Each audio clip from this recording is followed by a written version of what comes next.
हरिः ओम् आपादमौलिपर्यन्तं गुरूणाम् आकृतिं स्मरेत् तेन विघ्नाः प्रणश्यन्ति सिद्ध्यन्ति च मनोरथाः।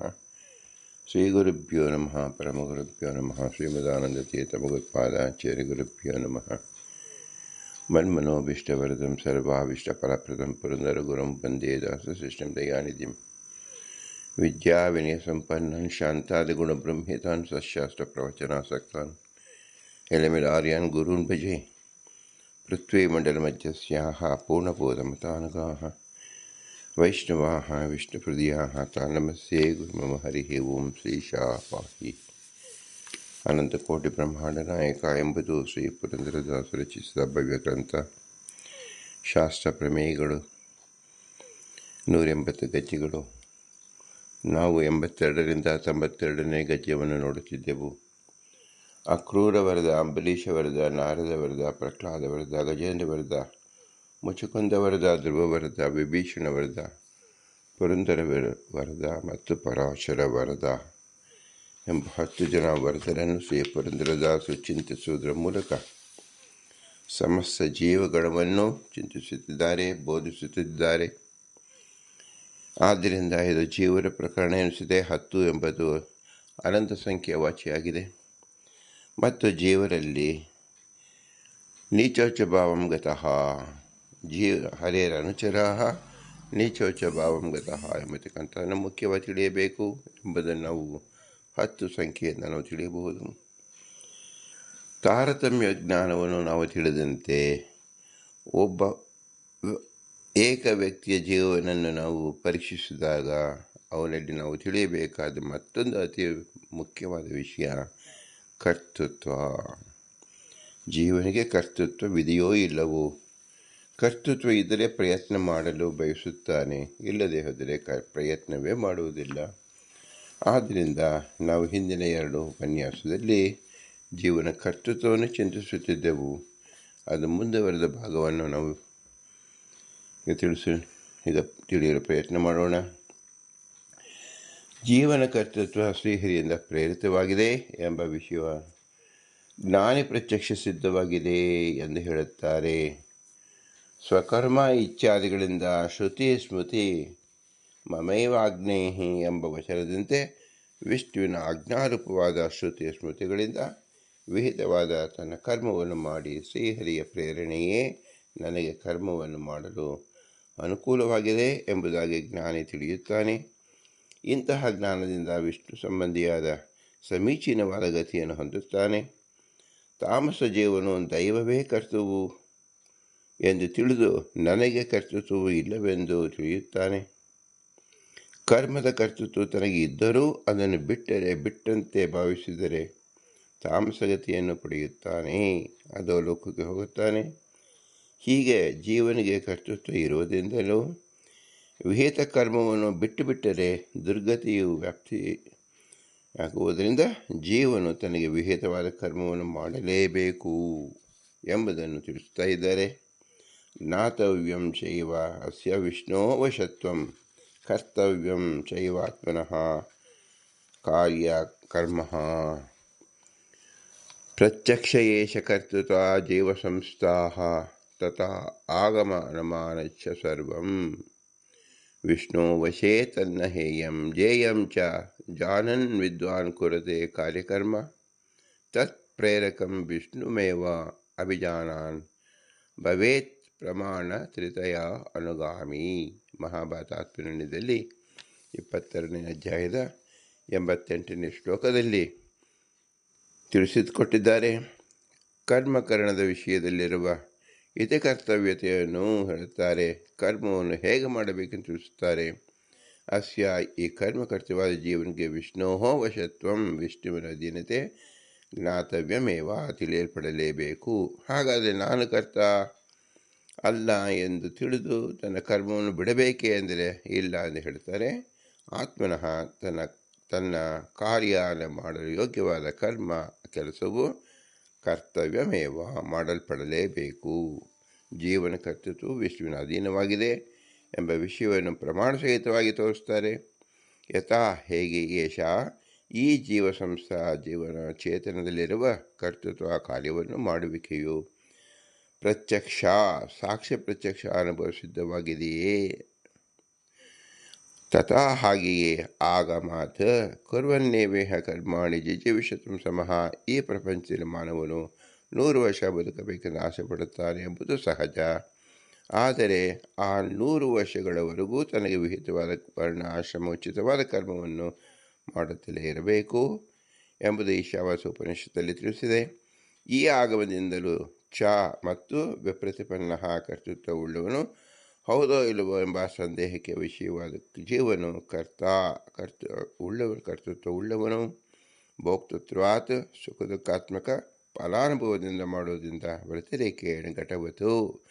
ಎಲ್ಲಿ ಕರ್ತೃತ್ವವಿಲ್ಲವೋ ಅಲ್ಲಿ ಭೋಕ್ತೃತ್ವವೂ ಇಲ್ಲ, ಘಟವು ಕರ್ತ ಆಗಿಲ್ಲ, ಸುಖ ದುಃಖದ ರೂಪವಾದ ಫಲಭೋಕ್ತವೂ ಅಲ್ಲಿ ಆಗಿಲ್ಲ. ಪ್ರಕೃತ ಜೀವನು ಸುಖ ದುಃಖ ರೂಪವಾದ ಫಲಭೋಕ್ತೃತ್ವವಿಲ್ಲದೆಂದು ಅಲ್ಲ, ಸುಖ ದುಃಖ ರೂಪ ಫಲಭೋಕ್ತವಾಗಿದ್ದಾನೆ. ಆದ್ದರಿಂದ ಕರ್ತ ಅಲ್ಲವೆಂದು ಅಲ್ಲ, ಕರ್ತನೇ ಆಗಿದ್ದಾನೆ ಎಂಬ ವ್ಯತಿರೇಕ ಅನುಮಾನದಿಂದಲೂ ಕರ್ತೃತ್ವವು ಸಿದ್ಧವಾಗಿದೆ. ತಥಾ ಹಾಗೆಯೇ ಸರ್ವಂ ಜೀವನಲ್ಲಿರುವ ಕರ್ತೃತ್ವಾದಿಗಳೆಲ್ಲವೂ ಯೋಗ್ಯ ಪ್ರತ್ಯಕ್ಷದಿಂದಲೂ ನರುತೆ ತತ್ಕ್ರಿಯತೆ ಕಿಂಚನಾರೆ ಎಂಬ ಆಗಮದಿಂದಲೂ ವಿಮತಂ ಕರ್ತೃತ್ವಂ ಈಶ್ವರಾಧೀನ ಕಾರ್ಯತ್ವಾತ್ ಅಂಕುರವತು. ಈಶ್ವರಾಧೀನವು ಹೌದೋ ಅಲ್ಲವೋ ಎಂಬ ಸಂದೇಹ ವಿಷಯವಾದ ಕರ್ತೃತ್ವವು ಈಶ್ವರಾಧೀನವಾಗಿದೆ. ಕಾರ್ಯವಾಗಿರುವುದರಿಂದ ಅಂಕುರದಂತೆ ಮೊಳಕೆಯಂತೆ ಮೊಳಕೆಯು ಕಾರ್ಯವಾಗಿದೆ, ಅದು ಈಶ್ವರ ಅಧೀನವಾಗಿದೆ. ಅದರಂತೆ ಈಶ್ವರ ಅಧೀನವು ಹೌದೋ ಅಲ್ಲವೋ ಎಂದು ಸಂದೇಹ ವಿಷಯವಾದ ಕರ್ತೃತ್ವವು ಒಂದು ಕಾರ್ಯವಾಗಿರುವುದರಿಂದ ಈಶ್ವರ ಅಧೀನವಾಗಿದೆ ಎಂದು ಅನುಮಾನದಿಂದಲೂ ಜೀವನ ಕರ್ತೃತ್ವ ಸರ್ವಾಂ ವಿಷ್ಣುವಶೇಹೇ ಎಲ್ಲವೂ ಶ್ರೀಹರಿಯ ಅಧೀನದಲ್ಲಿದೆ ಎಂದೇ ತಿಳಿಯಬೇಕು. ತದ್ವಯಂ ಜೀವನಲ್ಲಿರತಕ್ಕಂಥ ಕರ್ತೃತ್ವ ಭೋಕ್ತೃತ್ವ ಮುಂತಾದವು ಆ ಕರ್ತೃತ್ವಾದಿಗಳಿಗೆ ಈಶ್ವರಾಧೀನತ್ವವು ಇವೆರಡೂ ನಹೇಯಂ ಬಿಡತಕ್ಕದ್ದಲ್ಲ. ಇತಿ ಜಾನನ್ ಎಂದು ತಿಳಿದವನು ವಿದ್ವಾನ್. ನನ್ನ ಕರ್ತೃತ್ವ ಈಶ್ವರಾಧೀನವಾಗಿದೆ ಎಂಬುದಾಗಿ ತಿಳಿಯುವವನು ಕಾರ್ಯಂ ಕರ್ಮಂ ತನಗೆ ವಿಹಿತವಾದ ಕರ್ಮವನ್ನು ಕೊರತೆ ಮಾಡುತ್ತಾನೆ. ತತ್ಪ್ರೇರಕಂ ವಿಷ್ಣುಮೇವಾಭಿಜಾನನ್. ಹೀಗೆ ಜೀವನಲ್ಲಿ ಕರ್ತೃತ್ವಾದಿಗಳು ಈಶ್ವರ ಅಧೀನವಾಗಿರುತ್ತದೆ, ಜೀವನಿಗೆ ಪ್ರೇರಕನು ಎಂಬುದಾಗಿ ತಿಳಿಯುವ ಜ್ಞಾನಿ ಯಾವನಿದ್ದಾನೋ ಅವನೇ ಪ್ರಮಾಣ ತ್ರಿತಾಯ ಅನುಗಾಮಿ ಪ್ರತ್ಯಕ್ಷ ಅನುಮಾನ ಆಗಮ ಎಂಬ 3 ಪ್ರಮಾಣದಿಂದ ಒಪ್ಪುವನು ಪರಮ ಸಿದ್ಧಾಂತಿಯಾಗುತ್ತಾನೆ. ಆದ್ದರಿಂದ ಜೀವಕರ್ತೃತ್ವ ಪ್ರೇರಕನಾಗಿ ಶ್ರೀಹರಿ ಇದ್ದಾನೆ ಎಂಬುದಾಗಿ ತಿಳಿದು ಶ್ರುತಿ ಸ್ಮೃತಿ ವಿಹಿತವಾದ ತನ್ನ ಕರ್ಮವನ್ನು ಮಾಡಬೇಕು. ವ್ಯಾಖ್ಯಾತಂ ಚೈದಂ ಪ್ರತ್ಯಕ್ಷಮಿತ್ಯಾದಿಕಂ ತೇನ ಅಹಂ ಕರೋಮಿ ಇತಿ ಸ್ವಶಾಕ್ತ ಪ್ರತ್ಯಕ್ಷ ಸಿದ್ಧೇವ ಕ್ವಚಿತ್ ಪ್ರತಿಹತೇನ ಕರ್ತೃತ್ವೇನ ಕೇಶವಸ್ಯ ಪ್ರೇರಣಾ ತದಧೀನತ್ವಂ ಕರ್ತೃತ್ವಂ ಅನುಮೇಯಂ ವಿಮತಂ ಕರ್ತೃತ್ವಂ ಈಶ್ವರಾಧೀನಂ ಕ್ವಚಿತ್ ಪ್ರತಿಹತತ್ವಾತ್ ರಾಜಪುರುಷಕರ್ತೃತ್ವಾದಿತಿ ತಸ್ಯ ಈಶಾಧೀನತ್ವಂ ಜ್ಞಾನಪ್ರತ್ಯಕ್ಷ ಸಿದ್ಧಮಿಚ್ಛಾಃ ಸ್ವಕರ್ಮೇತಿ. ತತ್ಪ್ರೇರಕೈವ ವಿಷ್ಣು ಪ್ರೇರಣೈವ ಕರ್ಮಕರಣೆ ಅನುಕೂಲ ಇತಿ ಬುಧೋ ಮನ್ಯಂತೆ. ಪ್ರತ್ಯಕ್ಷಮೇತತ್ ಪುರುಷಸ್ಯ ಕರ್ಮ ಎಂಬಲ್ಲಿ ಆರಂಭಿಸಿ ಪ್ರಮಾಣ ತೃತೀಯಾನುಗಾಮಿ ಎಂಬಲ್ಲಿರುವ ಈ ಭಾಗವನ್ನು ಹಿರಿಯರು ವ್ಯಾಖ್ಯಾನ ಮಾಡುತ್ತಾರೆ. ತೇನ ಅಂದರೆ ಅಹಂ ಕರೋಮಿ ನಾನು ಮಾಡುತ್ತೇನೆ ಎಂಬುದಾಗಿ ತನ್ನ ಸಾಕ್ಷಿ ಪ್ರತ್ಯಕ್ಷದಿಂದ ಸಿದ್ಧವಾದ ಕ್ವಚಿತ್ ಪ್ರತಿಹತೇನ ಕೆಲವು ಕಡೆಗಳಲ್ಲಿ ತಡೆಯಲ್ಪಟ್ಟ ಕರ್ತೃತ್ವದಿಂದ ಕೇಶವನ ಪ್ರೇರಣೆಯಿಂದ ಅಂದರೆ ತದ ಅಧೀನತ್ವಂ ಕರ್ತೃತ್ವಸ್ಯ ಜೀವನ ಕೃತಿಗೆ ಪರಮಾತ್ಮನ ಅಧೀನತೆಯು ಅನುಮೇಯಂ ಅನುಮಾನದಿಂದ ತಿಳಿಯಲ್ಪಡಬೇಕು. ಅನುಮಾನ ಆಕಾರವು ಹೇಗೆಂದರೆ ವಿಮತಂ ಕರ್ತೃತ್ವಂ ಈಶ್ವರಾಧೀನ ಹೌದೋ ಅಲ್ಲವೋ ಎಂದು ಸಂದೇಹ ವಿಷಯವಾಗಿರುವ ಕರ್ತೃತ್ವವನ್ನು ಈಶ್ವರಾಧೀನವಾಗಿದೆ. ಕ್ವಚಿತ್ ಪ್ರತಿಹತತ್ವಾತ್ ಕೆಲವು ಸ್ಥಳಗಳಲ್ಲಿ ತಡೆಯಲ್ಪಡುವುದರಿಂದ ಯಾವ ಕರ್ತೃತ್ವವು ಕೆಲವು ಸ್ಥಳಗಳಲ್ಲಿ ತಡೆಯಲ್ಪಡುತ್ತದೋ ಅದು ಪರಾಧೀನವಾಗಿರುತ್ತದೆ.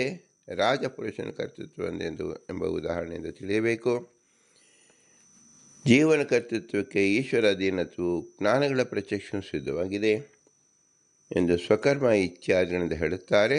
ತತ್ಪ್ರೇರಣೆಯವ ವಿಷ್ಣುವಿನ ಪ್ರೇರಣೆಯೇ ಕರ್ಮಕರಣೆ ಕರ್ಮವನ್ನು ಮಾಡುವ ವಿಷಯದಲ್ಲಿ ಅನುಕೂಲ ಆಯಿತು. ಈ ಅನುಕೂಲವೆಂದು ಬುಧಃ ಮನ್ಯತೆ ಅಂದರೆ ಜ್ಞಾನಿಯು ತಿಳಿಯುತ್ತಾರೆ ಎಂದರ್ಥ. ಅಶುಭೋ ಜನ ದೈವಮೇವ ಕರ್ತುಃ ಇತಿ ಮತ್ವಾ ಮಮ ಕರ್ತೃತ್ವಂ ನಾಸ್ತಿ ಇತಿ ಮತ್ವಾ ಸ್ವವಿಹಿತಂ ಕರ್ಮ ಹಿತ್ವಾ ತಮಸಂಬಂಧಿನಿಂ ಗತಿಂ ಪ್ರಯಾತಿ. ಪಾಪಾತ್ಮಕವಾದ ತಾಮಸ ಜೀವರು ದೈವವೇ ಕರ್ತೃ ಎಂಬುದಾಗಿ ತಿಳಿದು ನನಗೆ ಕರ್ತೃತ್ವ ಇಲ್ಲವೆಂದು ತಿಳಿದು ತನಗೆ ವಿಹಿತವಾದ ಕರ್ಮವನ್ನು ಬಿಟ್ಟು ತಮಸ್ಸಿಗೆ ಸಂಬಂಧಪಟ್ಟ ಕಥೆಯನ್ನು ನೆಚ್ಚಿನ ನರಕವನ್ನು ಹೊಂದುತ್ತಾರೆ ಎಂದರ್ಥ. ಕರ್ಮಕರಣೆ ಇತಿ ಕರ್ತವ್ಯತಃ ಜ್ಞಾತವ್ಯಮಿತಿ ಆತ್ಮನಃ ಕಾರ್ಯಂ ಕರ್ತುಂ ಯೋಗ್ಯಂ ಕರ್ಮ ಕರ್ತವ್ಯಮೇವ ಅಹಂ ಕರ್ತ ನ ಇತಿ ಮತ್ವಾ ನ ಹಿ ಆತ್ಮ ನ ಹಿ ಆತವ್ಯಂ. ಕರ್ಮವನ್ನು ಮಾಡುವ ವಿಷಯದಲ್ಲಿ ಇತಿ ಕರ್ತವ್ಯತೆಯನ್ನು ಹೇಳ್ತಾ ಇದ್ದಾರೆ.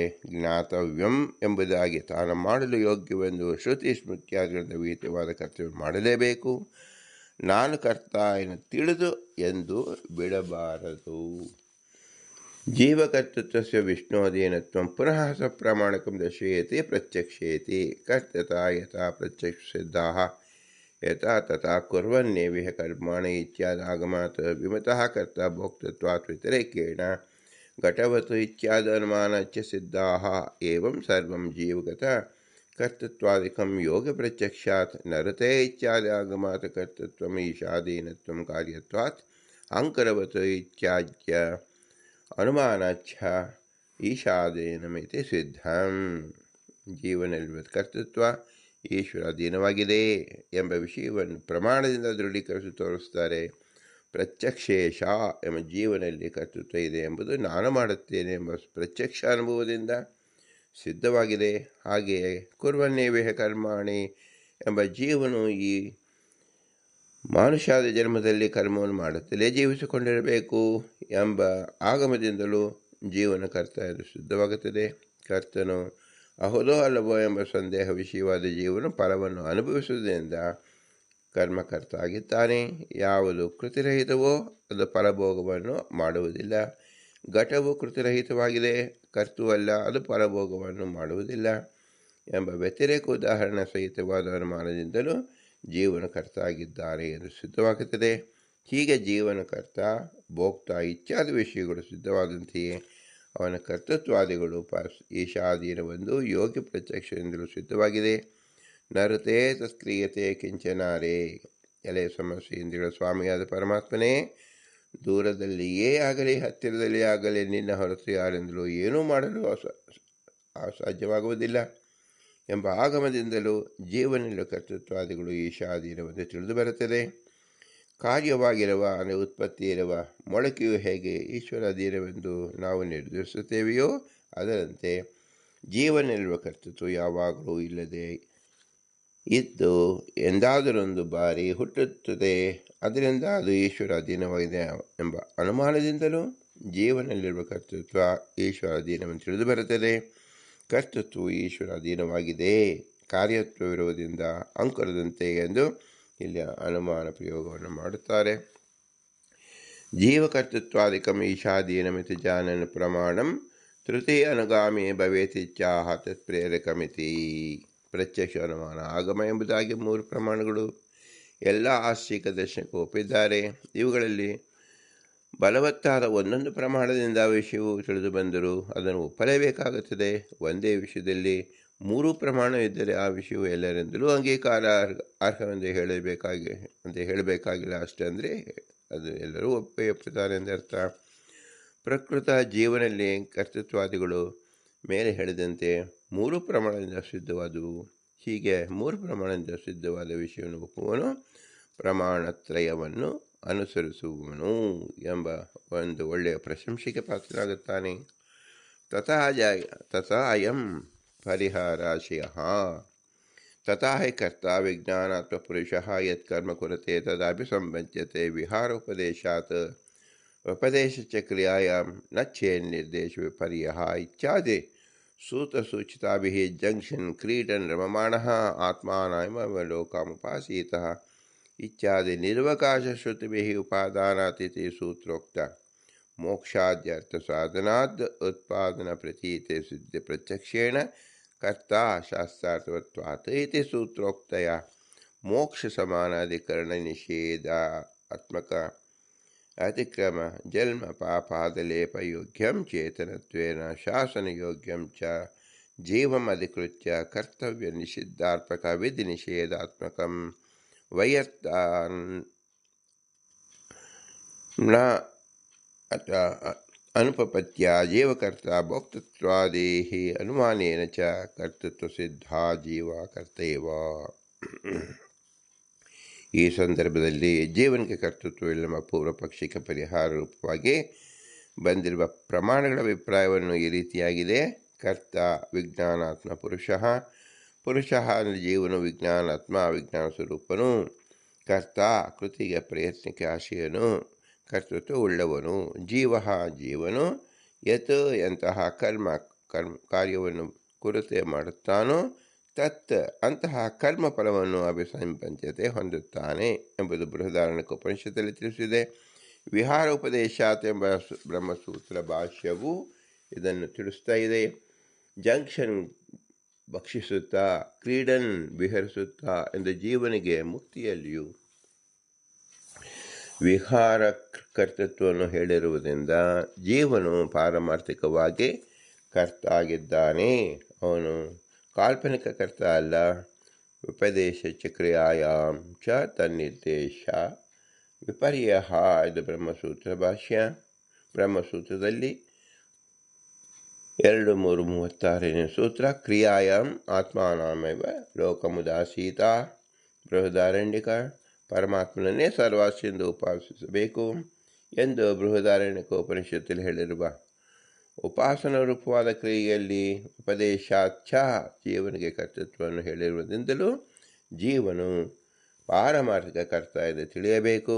ನಚೇತ್ ಜೀವನ ಕರ್ತ ಅಲ್ಲದಿದ್ದರೆ, ಜೀವನಲ್ಲಿ ಕರ್ತೃತ್ವ ಇಲ್ಲದಿದ್ದರೆ ನಿರ್ಣೀತ ವಿಷಯ ನಿರ್ದೇಶ ಜೀವನಿಗೆ ಕರ್ತೃತ್ವ ಇದೆ ಎಂದು ಈಶ್ವರನಿಗೆ ಕರ್ಮತ್ವವಿದೆ ಎಂದು ಹೇಳುವ ವಚನದ ವಿಪರ್ಯ ಆತ್ಮೇ ಉಪಾಸೀತ ಆತ್ಮನ ಉಪಾಸಿಸಬೇಕು ಎಂಬ ವಚನ ಸ್ವರೂಪದ ವೈಪರೀತ್ಯ ಸ್ಯಾತ್ ಆಗಬೇಕಾದೀತು.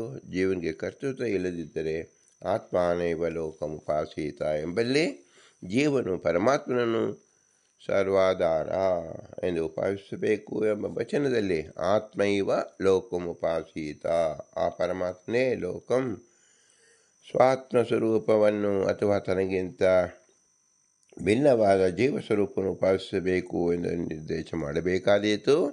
ಹಾಗೆ ನಿರ್ದೇಶವಿಲ್ಲದಿರುವುದರಿಂದ ಜೀವನು ಉಪಾಸನಕರ್ತ ಎಂದು ಸಿದ್ಧವಾಗುತ್ತದೆ. ಹೀಗೆ ಜೀವ ಪರಮಾತ್ಮ ಇಬ್ಬರಿಗೂ ಕರ್ತೃತ್ವವು ಸಿದ್ಧವಾಗುತ್ತದೆ. ಈ ವಿಷಯವು ಪ್ರಾಮಾಣಿಕವಾದ್ದರಿಂದ ಇಬ್ಬರಿಗೂ ಕರ್ತೃತ್ವ ಹೇಳಿದರೆ ಗೌರವದೋಷವೆಂದು ಹೇಳಬಾರದು. ಇದೇ ಮೊದಲಾದ ಸೂತ್ರಗಳಿಂದ ಸೂಚಿತವಾದ ಯುಕ್ತಿಗಳಿಂದ ಜೀವನಿಗೆ ಕರ್ತೃತ್ವ ಸಿದ್ಧಿಸುತ್ತದೆ. ಜಂಕ್ಷನ್ ಕ್ರೀಡನ್ ರಮಮಾಣ ಎಂಬ ಚಾಂದೋಗ್ಯ ಭಾಷೆಯಲ್ಲಿ ಸಹ ತತ್ರ ಪರ್ಯೇತಿ ಜಂಕ್ಷನ್ ಕ್ರೀಡನ್ ರಮಮಾಣ ಎಂಬ ಚಾಂದೋಗ್ಯ ಉಪನಿಷತ್ತಲ್ಲಿ ವಾಕ್ಯವಿದೆ. ಸಹ ತನ್ನ ಸ್ವರೂಪಭೂತವಾದ ಆನಂದ ಆವಿರ್ಭಾವವನ್ನು ಹೊಂದುವ ಮೋಕ್ಷ ಜೀವಚೇತನನು ತತ್ರ ಮುಕ್ತಿ ಸ್ಥಾನದಲ್ಲಿ ಪರಮಾತ್ಮನ ಅನುಗ್ರಹದಿಂದಲೇ ಜಂಕ್ಷನ್ ತನಗೆ ಅಪೇಕ್ಷಿತವಾದ ಭಕ್ಷಿಸುತ್ತಾ ಜ್ಞಾತಿಭಿಹಿ ತನ್ನ ಜೊತೆಗೆ ಮುಕ್ತರಾದುವರಿಂದ ಕೂಡಿಕೊಂಡಾಗಲಿ ಅಜ್ಞಾತಿಭಿಹಿವ ಹಿಂದಿನ ಕಲ್ಪಗಳಲ್ಲಿ ಮುಕ್ತರಾದುವ ಜೊತೆಯಾಗಲಿ ಕ್ರೀಡನ್ ವಿಹರಿಸುತ್ತಾ ಸ್ತ್ರೀಭಿಹಿ ಅಂದರೆ ಸ್ತ್ರೀಯರ ಜೊತೆಗೆ ರಮಮಾಣ ರತಿಯನ್ನು ಹೊಂದುತ್ತಾ ಅಪ್ರಾಕೃತವಾದ ಸ್ತ್ರೀ ಮುಂತಾದ ವಸ್ತುಗಳ ವಿಷಯಕವಾದ ತನ್ನ ಸ್ವರೂಪ ಆನಂದವನ್ನು ಅನುಭವಿಸುತ್ತಾ ಪರ್ಯೇತಿ ಸುತ್ತಲೂ ಸರ್ವ ಪ್ರದೇಶಗಳಲ್ಲಿಯೂ ಸಂಚರಿಸುತ್ತಾನೆ. ಇಲ್ಲಿ ಮುಕ್ತರ ವಿಷಯ ಅನುಭವ ಕರ್ತೃತ್ವವನ್ನು ತಿಳಿಸಿದ್ದಾರೆ.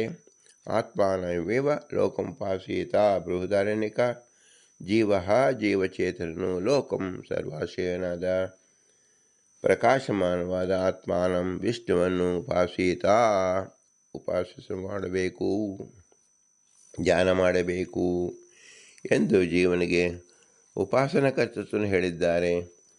ಈ ಮೇಲೆ ಹೇಳಿದ ನಿರವಕಾಶ ಶ್ರುತಿಗಳಿಂದ ಜೀವನಿಗೆ ಕರ್ತೃತ್ವ ಸಿದ್ಧಿಸುತ್ತದೆ.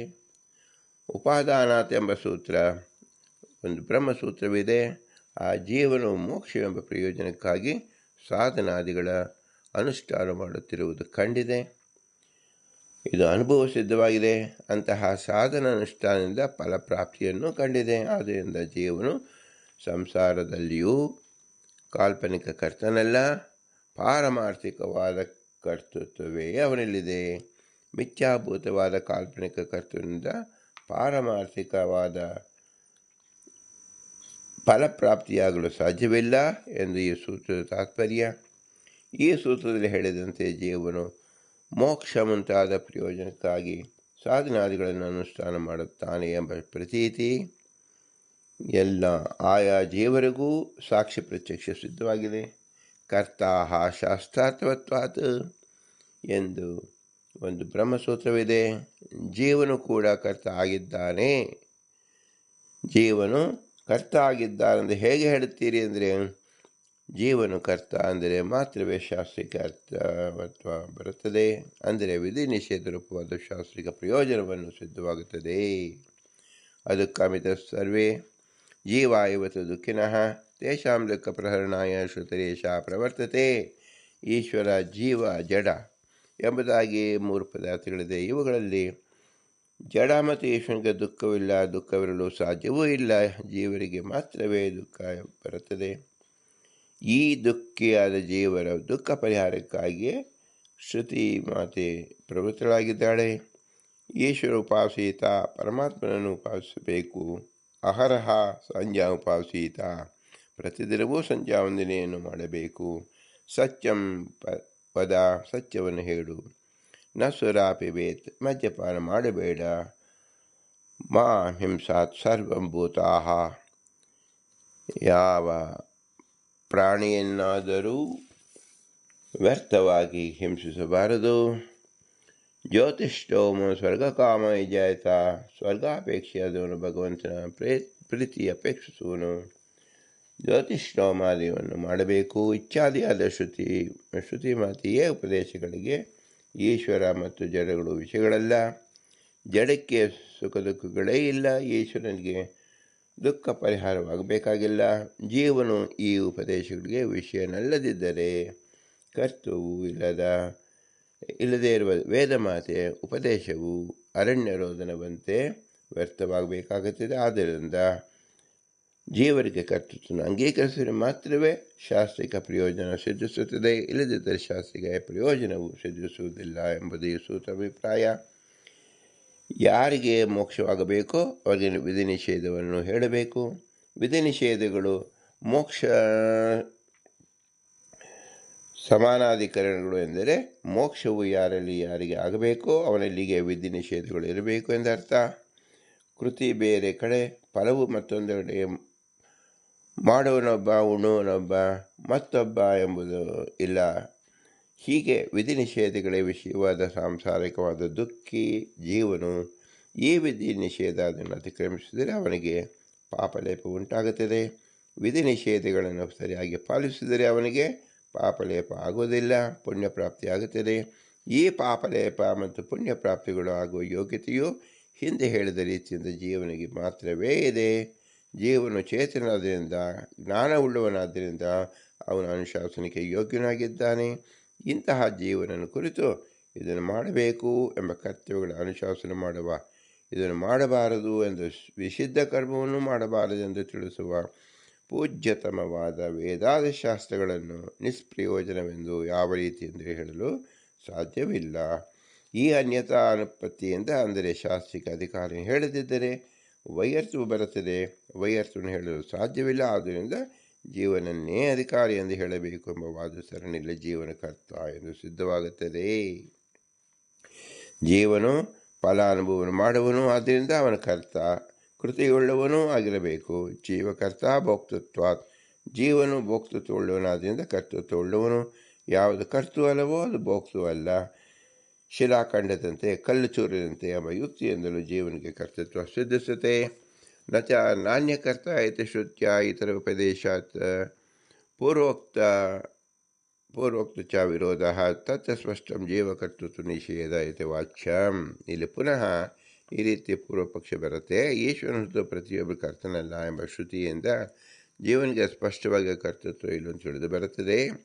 ಇತರ ಉಪದೇಶಾತ್ ಹಿತಕರಣಾದಿ ದೋಷ ಪ್ರಸಕ್ತಿ, ಈಶ್ವರನ ಕರ್ತನಲ್ಲ ಎಂಬ ಆಕ್ಷೇಪ ಬಂದಾಗ ಜೀವನನ್ನೇ ಕರ್ತ ಎಂದು ಹೇಳಿದರೆ ಜೀವನ ತನ್ನ ಹಿತವನ್ನು ತಾನು ಮಾಡಿಕೊಳ್ಳದಿರುವುದು, ತನ್ನ ಅಹಿತವನ್ನು ತಾನು ಮಾಡಿಕೊಳ್ಳುವುದು ಎಂಬ ದೋಷಗಳು ಕೂಡಲಾರದು. ಕರ್ತನಾದ ಜೀವನು ಸ್ವತಂತ್ರನಾದುದರಿಂದ ಆ ದೋಷಗಳೆರಡೂ ಕೂಡಲಾರವು. ಜೀವನಲ್ಲಿ ಆ ದೋಷಗಳೆರಡು ಕಂಡುಬರುತ್ತದೆ. ಆದ್ದರಿಂದ ಜೀವನು ಸ್ವತಂತ್ರ ಕರ್ತನಲ್ಲ ಎಂದು ಆ ಸೂತ್ರದ ಅಭಿಪ್ರಾಯ. ಹಿಂದೆ ಹೇಳಿದ ಶ್ರುತಿ ಮತ್ತು ಸೂತ್ರಗಳಿಂದ ಜೀವನಿಗೆ ಸ್ಪಷ್ಟವಾದ ಕರ್ತೃತ್ವವನ್ನು ನಿಷೇಧಿಸಿರುವುದರಿಂದ ಜೀವನ ಕರ್ತ ಎಂದು ನೀವು ಸಿದ್ಧಾಂತಿಸುವುದು ಯುಕ್ತವಲ್ಲ ಎಂದು ಆಕ್ಷೇಪ ಮಾಡಿದರೆ ತತ್ತ ಜೀವೇ ಸ್ವತಂತ್ರ ಕರ್ತೃತ್ವ ನಿಷೇಧಾತ್ ಇಹ ಚ ಅಸ್ವತಂತ್ರ ಕರ್ತೃತ್ವ ಉಕ್ತೇ.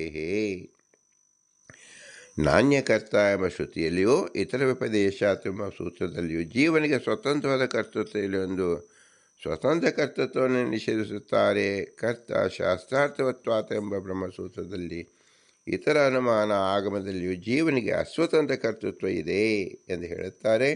ಜೀವನ ಕರ್ತ ಆಗಿದ್ದಾನೆ ಅಂದರೆ ಸ್ವತಂತ್ರನಾದ ಇನ್ನೊಬ್ಬರ ಅಧೀನನಲ್ಲದ ಕರ್ತ ಅಲ್ಲ ಎಂದು ಹೇಳಿದರೆ ಯಾವ ವಿರೋಧ ಬರೋದಿಲ್ಲ. ಜೀವಸ ಪರತಂತ್ರ ಕರ್ತೃತ್ವೇ ಕಥಂ ವಿಧಿ ನಿಷೇಧತ್ವಾತ್ ಇತಿ ಚೇತ್ ಏವಂ ಆಪಾದಯತಃ ಕೋ ಅಭಿಪ್ರಾಯಃ ನ ತಾವತ್ ನಟಪುರುಷೇಣ ರಚ್ಯಮಾನ ದಾರ್ಯೋಷಣಾತ್ ಅನ್ಯಾದೇನ ಕರ್ತುಃ ನ ವಿದ್ಯಾದಿ ವಿಷಯತ್ವಂ ಸಂಭವತಿ ಇತಿ. ಜೀವಸ್ಯ ಚೇತನತ್ವೇನ ದಾರ್ಯೋಷವತ್ ಜಡತ್ವಾಭಾವಾತ್. ಜೀವನು ಪರತಂತ್ರನಾದ ಕರ್ತ ಆಗಿದ್ದಾನೆಂದು ಒಪ್ಪಿದ್ದೀರಾ. ಜೀವನು ಇದನ್ನು ಮಾಡು ಎಂಬ ವಿಧಿಗೆ ಹೇಗೆ ವಿಷಯನಾಗುತ್ತಾನೆ, ಇದನ್ನು ಮಾಡಬೇಡ ಎಂಬ ನಿಷೇಧಕ್ಕಾದರೂ ಹೇಗೆ ವಿಷಯನಾಗುತ್ತಾನೆ ಎಂದು ಆಕ್ಷೇಪ ಬರುತ್ತೆ. ಹೀಗೆ ಆಕ್ಷೇಪ ಮಾಡುವವರು ಒಟ್ಟು 9 ಆಕ್ಷೇಪಗಳಿದೆ. ಅವು 9 ಆಕ್ಷೇಪವನ್ನು ನಾವು ಸಮಾಧಾನ ರೂಪವಾಗಿ ತಿಳಿಯಬಹುದು. 1ನೇ ಆಕ್ಷೇಪ ಏನು ಅಂದರೆ, ಸೂತ್ರದ ಗೊಂಬೆ ಆಟ ಆಡದಂತೆ ನಟಪುರುಷನು ದಾರಗಳ ಸಹಾಯದಿಂದ ಗೊಂಬೆಯನ್ನು ಕುಡಿಸುತ್ತಾನೆ. ಆ ಗೊಂಬೆ ಆಟ ಆಡಿಸುವ ಪುರುಷನಿಗೆ ಅಧೀನವಾಗಿ ಕುಣಿಯುವ ಗೊಂಬೆ, ಎಲೆ ಗೊಂಬೆಯೇ ನೀನು ಹೀಗೆ ಕುಣಿಯಬೇಕು ಎಂಬ ಆಜ್ಞೆಗೆ ಯೋಗ್ಯ ಆಗುವುದಿಲ್ಲ. ನೀನು ಹೀಗೆ ಕುಣಿಯಬಾರದು ಎಂದು ನಿಷೇಧಕ್ಕೂ ಅರ್ಹವಾಗುವುದಿಲ್ಲ. ಅದು ಪೂರ್ತಿಯಾಗಿ ಕುಣಿಸುವವನ ಅಧೀನವಾಗಿರುತ್ತೆ. ಅದರಂತೆ ಪರಮಾತ್ಮನ ಅಧೀನವಾಗಿ ಚೇಷ್ಟೆಯನ್ನು ಮಾಡುವ ಜೀವನು ಹೀಗೆ ಮಾಡು ಎಂಬ ವಿಧಿಯು ಹೀಗೆ ಮಾಡಬೇಡ ಎಂಬ ನಿಷೇಧಕ್ಕೂ ಅರ್ಹನಾಗುವುದಿಲ್ಲ ಎಂಬುದು ಮೊದಲನೇ ಆಕ್ಷೇಪ. ಇದಕ್ಕೆ ಉತ್ತರ, ಮರದ ಹೆಣ್ಣು ಗೊಂಬೆಯು ಜಡವಾದುದು, ಅದು ಪೂರ್ಣವಾಗಿ ಕುಣಿಸುವನ ಅಧೀನವಾಗಿದೆ. ಆದ್ದರಿಂದ ಅದು ವಿಧಿ ನಿಷೇಧಗಳಿಗೆ ಅರ್ಹವಲ್ಲ ಎಂಬುದು ಪರಿಸರಿಯಾಗಿದೆ. ಆದರೆ ಜೀವಾತ್ಮನು ಚೇತನನು, ಸ್ವಯಂ ಜ್ಞಾನ ಸ್ವರೂಪನು, ವಿಷಯ ಮತ್ತು ಇಂದ್ರಿಯಗಳ ಸಂಬಂಧದಿಂದ ಉಂಟಾಗುವ ಜ್ಞಾನಿಗೆ ಆಶ್ಚರ್ಯನು. ಆದ್ದರಿಂದ ಮರದ ಹೆಣ್ಣು ಗೊಂಬೆಗಿಂತ ಅತ್ಯಂತ ವಿಲಕ್ಷಣನಾಗಿರುವ ಜೀವನು ಇದನ್ನು ಮಾಡು ಇದನ್ನು ಮಾಡಬೇಡ ಎಂಬ ನಿಷೇಧಗಳಿಗೆ ಯಾಕೆ ಪಾತ್ರನಾಗುವುದಿಲ್ಲ. ಜೀವನ ವಿಧಿ ನಿಷೇಧಗಳಿಗೆ ಅರ್ಹನಾಗಿಯೇ ಆಗುತ್ತಾನೆ ಎಂಬುದು ಉತ್ತರ. ನಾಪಿ ಚೇತನತ್ವೇಪಿ ಮತ್ಯಸ್ಯ ಪುರುಷಸ್ಯ ಮದೇನೈವ ದುರ್ಬಲಸ್ಯ ಪ್ರಬಲ ಜಲ ಔಗಾಧೀನಂ ಇವ ಈಶ್ವರೇಣ ಬಲಾತ್ ನೋಜ್ಯಮಾನತ್ವಾತ್ ನ ವಿದ್ಯಾದ್ವಿಷ್ಯತ್ವಮಿತಿ ಈಶ್ವರಗತೆ ಇಚ್ಛಾಮುತ್ಪಾದೇವ ಪ್ರವರ್ತಕತ್ವಾತ್. 2ನೇ ಪಕ್ಷ, ಜೀವನು ಸೂತ್ರದ ಗೊಂಬೆಯಂತೆ ಜಡನಲ್ಲ, ಚೇತನನು. ಅವನು ವಿಧಿ ನಿಷೇಧಗಳ ಅರ್ಹನಾಗುತ್ತಾನೆ ಎಂದು ಹೇಳುವುದು ಸರಿ. ಅದರಲ್ಲಿ ಮದ್ಯಪಾನ ಅಮಲೇರದ ಮನುಷ್ಯ ಆ ಮತ್ತಿನಿಂದ ಮನಸ್ಸಿನಲ್ಲಿ ಬಂದಂತೆ ಮಾತನಾಡುತ್ತಾ ತನಗೆ ಸಾಧ್ಯವಿಲ್ಲದ ಸಾಹಸ ಕಾರ್ಯಕ್ಕೆ ಕೈ ಹಾಕುತ್ತಾನೆ. ಮದ್ಯದ ಅಮಲಿನಿಂದ ಬಲಾತ್ಕಾರದಿಂದ ಅವನಿಂದ ಅನೇಕ ಕಾರ್ಯಗಳು ಅವನಿಗೆ ತಿಳಿದಂತೆ ಆಗುತ್ತದೆ. ಆ ಮದೋನ್ಮತ್ತನು ನೀನು ಹೀಗೆ ಮಾಡಬೇಡ ಹೀಗೆ ಮಾಡು ಎಂಬ ನಿಷೇಧ ವಿಧಿ ವಿಷಯವನ್ನಲ್ಲ. ಅವನು ಆ ಕಾರ್ಯವನ್ನು ಮಾಡೆಂದು ಹೇಳಿದರೆ ಮಾಡುವುದಿಲ್ಲ, ಮಾಡಬೇಡವೆಂದು ಹೇಳಿದರೆ ಮಾಡದೇ ಇರುವುದಿಲ್ಲ. ದುರ್ಬಲನಾದ ಮನುಷ್ಯನೊಬ್ಬನು ಪ್ರಬಲವಾದ ಪ್ರವಾಹದ ಸೆಳೆತಕ್ಕೆ ಸಿಕ್ಕಿ ಕೊಚ್ಚಿಕೊಂಡು ಹೋಗುತ್ತಿರುತ್ತಾನೆ. ಆಗ ನೀನು ಪ್ರವಾಹದ ಸೆಳೆತವನ್ನು ಮೀರಿಸಿ ದಡವನ್ನು ಸೇರು, ಕೊಚ್ಚಿಕೊಂಡು ಹೋಗಬೇಡ ಎಂದ ಪಕ್ಕದ ದಡದಲ್ಲಿದ್ದವರು ಎಷ್ಟು ಬಾರಿ ಹೇಳಿದರು. ಪ್ರವಾಹದಲ್ಲಿ ಸಿಕ್ಕಿಕೊಂಡವನು ಪರಾಧೀನವಾಗಿ ಜಲಾಧೀನವಾಗಿ ಮುಂದೆ ಮುಂದೆ ಹೋಗುತ್ತಾ ಇರುತ್ತಾನೆ. ಅದೇ ರೀತಿ ಈಶ್ವರನಿಂದ ಬಲಾತ್ಕಾರದಿಂದ ಪ್ರೇರಿತನಾಗಿ ಜೀವನು ಕರ್ತವ್ಯ ಕಾರ್ಯಗಳ ಪ್ರವಾಹದಲ್ಲಿ ಕೊಚ್ಚಿಕೊಂಡು ಹೋಗುತ್ತಾ ಇರುತ್ತಾನೆ. ಅಂಥವನು ವಿಧಿ ನಿಷೇಧಗಳಿಗೆ ಗುರಿಯಾಗುವುದಿಲ್ಲ. ಹೀಗಾಗಿ ಜೀವನು ಅಸ್ವತಂತ್ರನಾದರೆ ವಿಧಿ ನಿಷೇಧಗಳು ವ್ಯರ್ಥವೇ ಆಗುತ್ತದೆ ಎಂಬುದು ಎರಡನೇ ಆಕ್ಷೇಪ. ಅದಕ್ಕೆ ಉತ್ತರ ಏನು? ಈಶ್ವರನು ಜೀವನದ ಕಾರ್ಯಗಳನ್ನು ಮಾಡಿಸುತ್ತಾನೆಂಬುದು ನಿಜ. ಆದರೆ ಜೀವನಲ್ಲಿ ನಾನು ಈ ಕಾರ್ಯವನ್ನು ಮಾಡಿ ಫಲವನ್ನು ಪಡೆಯಬೇಕು ಎಂಬ ಇಚ್ಛೆ ಉಂಟು ಮಾಡಿಯೇ ಈಶ್ವರನು ಜೀವನದ ಕರ್ತವ್ಯ ಮತ್ತು ನಿಶ್ಚಿತ ಕರ್ಮವನ್ನು ಮಾಡಿಸುವುದರಿಂದ ಜಡ ವಿಲಕ್ಷಣವಾದ ಅಲ್ಪಶಕ್ತನಾದ ಅಸಮರ್ಥನಾದ ಜೀವನು ಈಶ್ವರ ಪ್ರೇರಿತನಾಗಿ ಪ್ರವೃತ್ತಿಯನ್ನು ಮಾಡುತ್ತಾನೆ ಎಂದು ಹೇಳಿದರೆ ಯಾವ ದೋಷವೂ ಬರುವುದಿಲ್ಲ. ಅಂದರೆ ಇಲ್ಲಿ ಜೀವನ ಅವನ ಸಂಕಲ್ಪವೂ ಕೂಡಿರುತ್ತದೆ ಎಂದರ್ಥ. ನಾಪಿ ಜೀವಸ ಕರ್ತೃತ್ವೇಪಿ ತತ್ರೈವ ಕ್ರಿಯಾಯಾಮ್ ಈಶ್ವರಸ್ಯಾಪಿ ಕರ್ತೃತ್ವೇನ ಸ್ವಮಾತೃಕರ್ತೃತ್ವಾತ್ ಅಭಾವಾದಿತೆ ರಥಾಕರ್ಷಣಾದೌ ಸತ್ರಯಾಗಾದೌ ಚಾನ್ಯಸ್ಯ ಕರ್ತೃತ್ವೇಪಿ ಸ್ವಕರ್ತೃಮಾತ್ರೇಣ ವಿದ್ಯಾದಿದರ್ಶನಾಥ. ಈ ಮೂರನೇ ಆಕ್ಷೇಪ, ಜೀವನು ಕರ್ತನಾಗಿರಲಿ, ಆದರೆ ಜೀವಾತ್ಮನು ಯಾವ ಕ್ರಿಯೆಯಿಂದ ಮಾಡುತ್ತಾನೋ ಅದೇ ಕ್ರಿಯೆಯಲ್ಲಿ ಸ್ವತಂತ್ರನಾದ ಈಶ್ವರನು ಕರ್ತ ಆಗಿರುತ್ತಾನೆ. ಹೀಗೆ ಯಾವ ಕ್ರಿಯೆಯು ಜೀವನ ಮಾತ್ರ ಮಾಡತಕ್ಕಾಗಿರುವುದಿಲ್ಲ. ಹೇಗೆ ಇಬ್ಬರು ಮಾಡುವ ಕ್ರಿಯಾಕಲಾಪದಲ್ಲಿ ಈಶ್ವರನನ್ನು ಬಿಟ್ಟು ಜೀವನೊಬ್ಬನಿಗೆ ವಿಧಿ ನಿಷೇಧಗಳು ಅನ್ವಯಿಸಬೇಕು ಮತ್ತು ಹೇಗೆ ಅನ್ವಯಿಸುತ್ತದೆ? ಕ್ರಿಯೆಗೆ ತಾನು ಮಾತ್ರ ಕರ್ತನದಿಂದ ಜೀವನಿಗೆ ವಿಧಿ ನಿಷೇಧತ್ವ ಇರುವುದಿಲ್ಲದರೆ ಪರಮಾತ್ಮನಿಗೂ ವಿಧಿ ನಿಷೇಧ ವಿಷಯತ್ವವು ಬರಲಿ. ಪರಮಾತ್ಮನು ವಿದ್ಯಾದಿಗಳಿಗೆ ಒಳಪಡದೇ ಇರುವುದಾದರೆ ಜೀವನು ವಿದ್ಯಾದಿಗಳಿಗೆ ಒಳಪಡದೇ ಇರಲಿ ಎಂಬ ಮೂರನೇ ಆಕ್ಷೇಪ ಬಂದರೆ ಅದಕ್ಕೆ ಉತ್ತರ, ರಥವನ್ನು ಎಳೆಯುವುದು ಮುಂತಾದ ಈ ಕಾರ್ಯಗಳಲ್ಲಿಯೂ ಸತ್ರ ಯಾಗ ಮುಂತಾದಗಳಲ್ಲಿಯೂ ಬೇರೆ ಅನೇಕರು ಕರ್ತೃತ್ವವಾಗಿದ್ದರೂ ತಾನೂ ಒಬ್ಬ ಕರ್ತನಾಗಿರುವುದರಿಂದ ಆಯಾ ಜೀವನು ವಿಧಿ ಮುಂತಾದಗಳ ವಿಷಯನಾಗುತ್ತಾನೆ. ಅನೇಕರು ರಥವನ್ನು ಎಳೆಯುತ್ತಿರುವಾಗ ಅವನಲ್ಲಿ ಒಬ್ಬರನ್ನು ಕುರಿತು ನೀನು ಜಾಗೃತಿಯಿಂದ ರಥವನ್ನು ಎಳೆ, ಅಜಾಗ್ರತೆಯಿಂದ ಮಾಡಬೇಡ ಎಂದು ವಿಧಿ ನಿಷೇಧವನ್ನು ಅನ್ವಯಿಸುವುದು ಕಂಡುಬರುತ್ತದೆ. ಅದರಂತೆ ಪ್ರತಿಯೊಂದು ಕ್ರಿಯೆಯಲ್ಲಿಯೂ ಜೀವನು ಪರಮಾತ್ಮನ ಕರ್ತನಾಗಿದ್ದರೂ ಜೀವನಿಗೆ ಮಾತ್ರವೇ ವಿಧಿ ನಿಷೇಧಗಳು ಅನ್ವಯಿಸಬಹುದು. ರಥಾಕರ್ಷಣಾದಿಗಳಲ್ಲಿ ಕೆಲವು ವಿಧಿ ನಿಷೇಧಗಳು ಕೆಲವರಿಗೆ ಮಾತ್ರವೇ, ಕೆಲವು ಬಾರಿ ಒಬ್ಬನಿಗೆ ಮಾತ್ರವೇ ಅನ್ವಯಿಸಬಹುದು.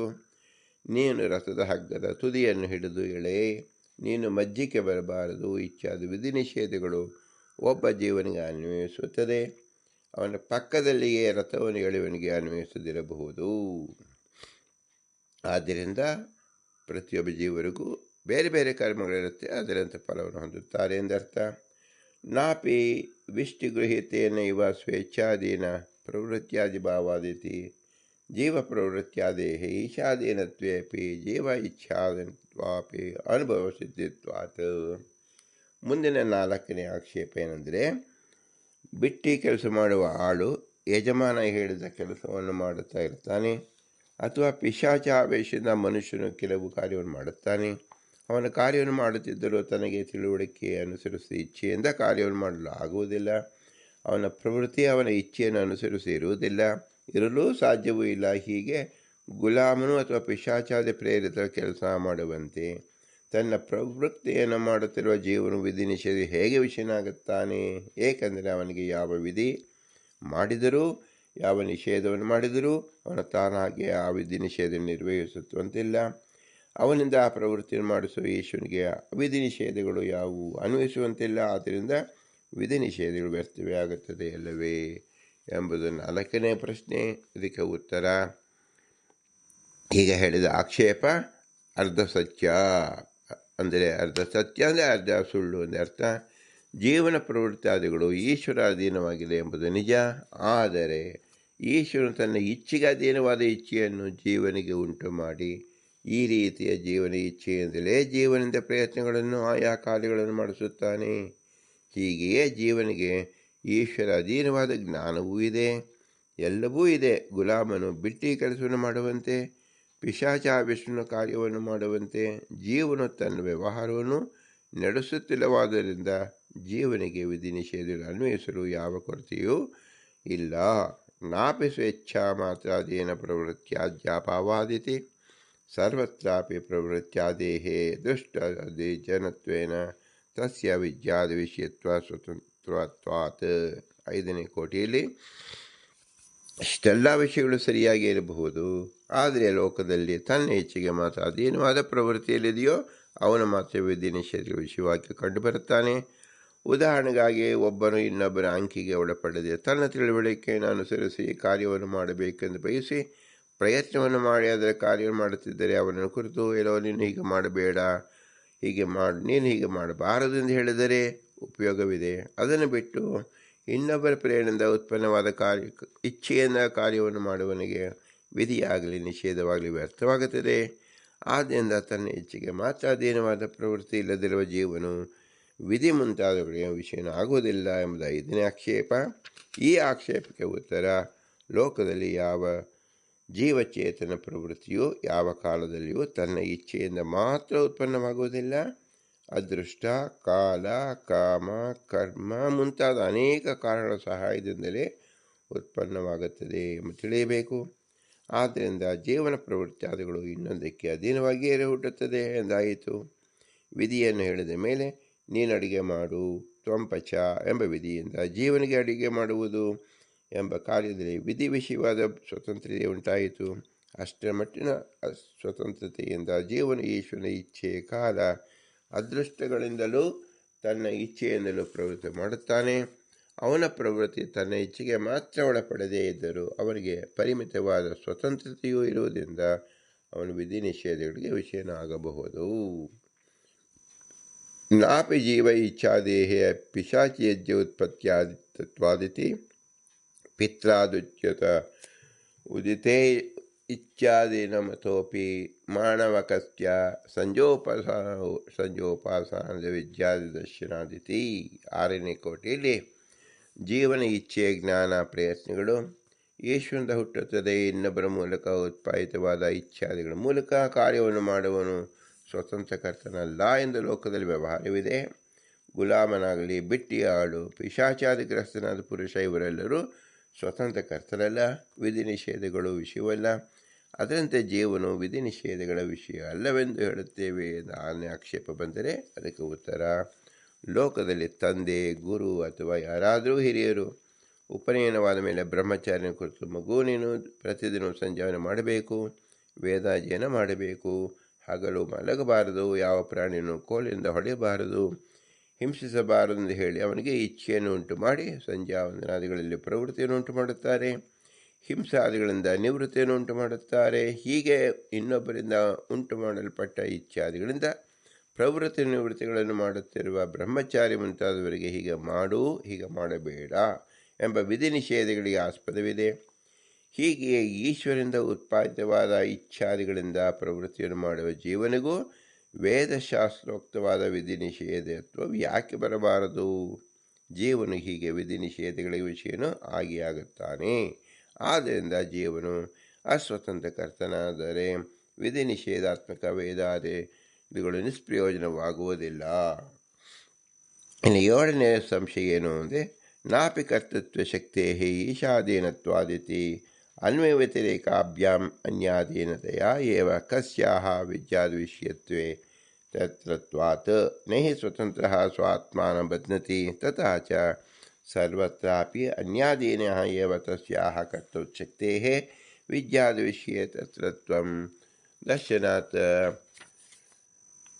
ಕ್ವ ಏದಂ ಉಪಲಬ್ಧಂ ಅಂಗಭವತಂ ಈಶಾಧೀನಮೇವ ಸ ತತ್ರ ಹೇತುಃ ನತು ತದಧೀನಾಯ ವೈತಿ. ಜೀವನ ಕರ್ತೃತ್ವ ಶಕ್ತಿ ಈಶ್ವರಾಧೀನವಾಗಿದೆ. ಆದ್ದರಿಂದ ಈಶ್ವರನಿಗೆ ಅಧೀನವಾಗಿ ಕಾರ್ಯಗಳು ನಡೆಸುವ ಜೀವನು ವಿಧಿ ನಿಷೇಧಗಳಿಗೆ ಹೇಗೆ ವಿಷಯನಾಗುತ್ತಾನೆ? ಈ ಆಕ್ಷೇಪ ಸರಿಯಿಲ್ಲ. ಈಶ್ವರನ ಕರ್ತೃತ್ವ ಶಕ್ತಿ ಪ್ರೇರಿಸದಿದ್ದಾಗ ಜೀವನು ಸುಮ್ಮನೆ ಇರುತ್ತಾನೆ. ಈಶ್ವರ ಅಧೀನವಾದ ಕರ್ತೃತ್ವ ಶಕ್ತಿಯಿಂದಲೇ ಜೀವನು ಕಾರ್ಯವನ್ನು ಮಾಡುತ್ತಾನೆ. ಆಗಲೇ ವಿಧಿ ನಿಷೇಧಗಳ ವಿಷಯನಾಗುತ್ತಾನೆ. ವಿಧಿ ನಿಷೇಧಗಳ ಜೀವನ ಗೋಚರನಾಗುವುದಕ್ಕೆ ಇದೇ ಪ್ರಯೋಜನವು. ಅಸ್ವತಂತ್ರನಿಗೆ ವಿಧಿ ನಿಷೇಧಗಳ ಬಂಧವನ್ನು ಹೇಳಬೇಕಷ್ಟೇ. ಸ್ವತಂತ್ರವಾದ ಈಶ್ವರನು ತನ್ನನ್ನು ವಿಧಿ ನಿಷೇಧಗಳಿಂದ ಬಂಧಿಸಿಕೊಳ್ಳಲಾರನು. ಸರ್ವತಾ ಸ್ವತಂತ್ರ ಬಂಧನಕ್ಕೆ ಒಳಗಾಗಲಾರನು. ಸ್ವಾತಂತ್ರ್ಯ ಮತ್ತು ಬಂಧ ಇವೆರಡು ಪರಸ್ಪರ ವಿರುದ್ಧವಾಗಿದೆ. ಆದ್ದರಿಂದ ಎಲ್ಲೆಡೆಯಲ್ಲಿಯೂ ಇನ್ನೊಬ್ಬರಿಗೆ ಅಧೀನವಾದ ಕರ್ತೃತ್ವ ಶಕ್ತಿಯೇ ವಿಧಿ ನಿಷೇಧಗಳಿಗೆ ಗೋಚರವಾಗುವುದಕ್ಕೆ ಪ್ರಯೋಜಕವಾಗಿ ಕಂಡುಬರುವುದರಿಂದ ಎಲೈ ಮಹಾನುಭಾವನಾದ ಪೂರ್ವ ಪಕ್ಷಿಯೇ, ಈಶ್ವರನಿಗೂ ಇನ್ನು ಯಾರೊಬ್ಬರಿಗೂ ಅಧೀನವಲ್ಲದ ಕರ್ತೃತ್ವ ಶಕ್ತಿಯೇ ವಿಧಿ ನಿಷೇಧಗಳಿಗೆ ಗೋಚರವಾಗುವುದಕ್ಕೆ ಪ್ರಯೋಜಕವಾಗಿದೆ. ಈಶ್ವರಾಧೀನವಾದ ಕರ್ತೃತ್ವ ಶಕ್ತಿ ವಿಧಿ ನಿಷೇಧಗಳಿಗೆ ಪ್ರಯೋಜಕವಲ್ಲ ಎಂದು ನೀನು ಎಲ್ಲಿ ನೋಡಿದ್ದೆ ಹೇಳು ಎಂದು ಕೇಳಿದರೆ, ಮುಂದಿನ 8ನೇ ಕೋಟಿಯಲ್ಲಿ ನಾಪಿ ವಿದ್ಯಾದ ವಿಷಯಸ್ಯ ಯಾಗಾದೇಹೇ ಜೀವಕರ್ತೃತ್ವ ಸಾಧ್ಯಾದಿತಿ. 8ನೇ ಕೋಟಿ ಉತ್ತರ, ಅಸಿದ್ದೇಹೇ ದೃಶ್ಯತೆ ಹಿ ಯಾಗಾದೇಹೇ ತತ್ಪ್ರತಿಸಾಧ್ಯತ್ವಾತ್.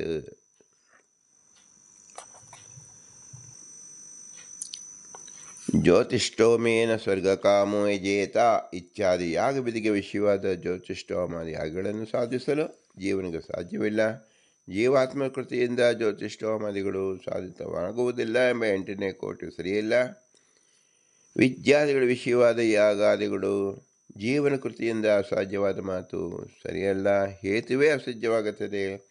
ಜೀವನ ತನ್ನ ಪ್ರಯತ್ನದಿಂದ ಯಾಗಾದಿಗಳು ಸಾಧುವನ್ನು ನಾವು ನೋಡುತ್ತಿದ್ದೇವೆ ಅಷ್ಟೇ. ಆದ್ದರಿಂದ ವಿದ್ಯಾದಿ ವಿಷಯವಾದ ಯಾಗಾದಿಗಳು ಜೀವನ ಕೃತಿಯಿಂದ ಅಸಾಧ್ಯವಾದ್ದರಿಂದ ಜೀವನು ಪರತಂತ್ರ ಕರ್ತ, ಆದರೆ ಅವನಿಗೆ ವಿಧಿ ನಿಷೇಧ ವಿಷಯತ್ವ ಬರಲಾರದು ಎಂಬ ಕೋಟಿಯೂ ಸರಿಯಲ್ಲ.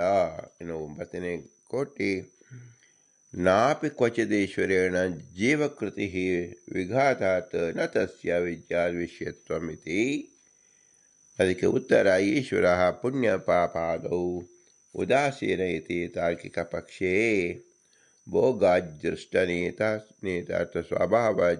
ಸ್ವಭಾವಾದ್ಯ ವಾಸನಾದೀನ್ವಾತ್ ಇಚ್ಛಾದೇಹೇ ಮನಸೋತ್ಪತ್ತೋ ಯುಕ್ತಾದೌ ಉದಾಸೀನತೋ ವಿಭೋ ಸನ್ನಿಧಾನ ವೈದರ್ಯೇ ಅಪಿ ಅರ್ಥಃ ಬುದ್ಧಿಸ್ಥಿತಂ ನಯನ್ ಪ್ರಯೋಜಕೋ ನಮಂತಾ ಚ ಭವಂತಿ ತದಾ ಪೂರ್ವಪ್ರವೃತ್ತಿಶ್ಚ ಫಲಾನಮಂತಾದಿಕಂ ಭವೇತ್.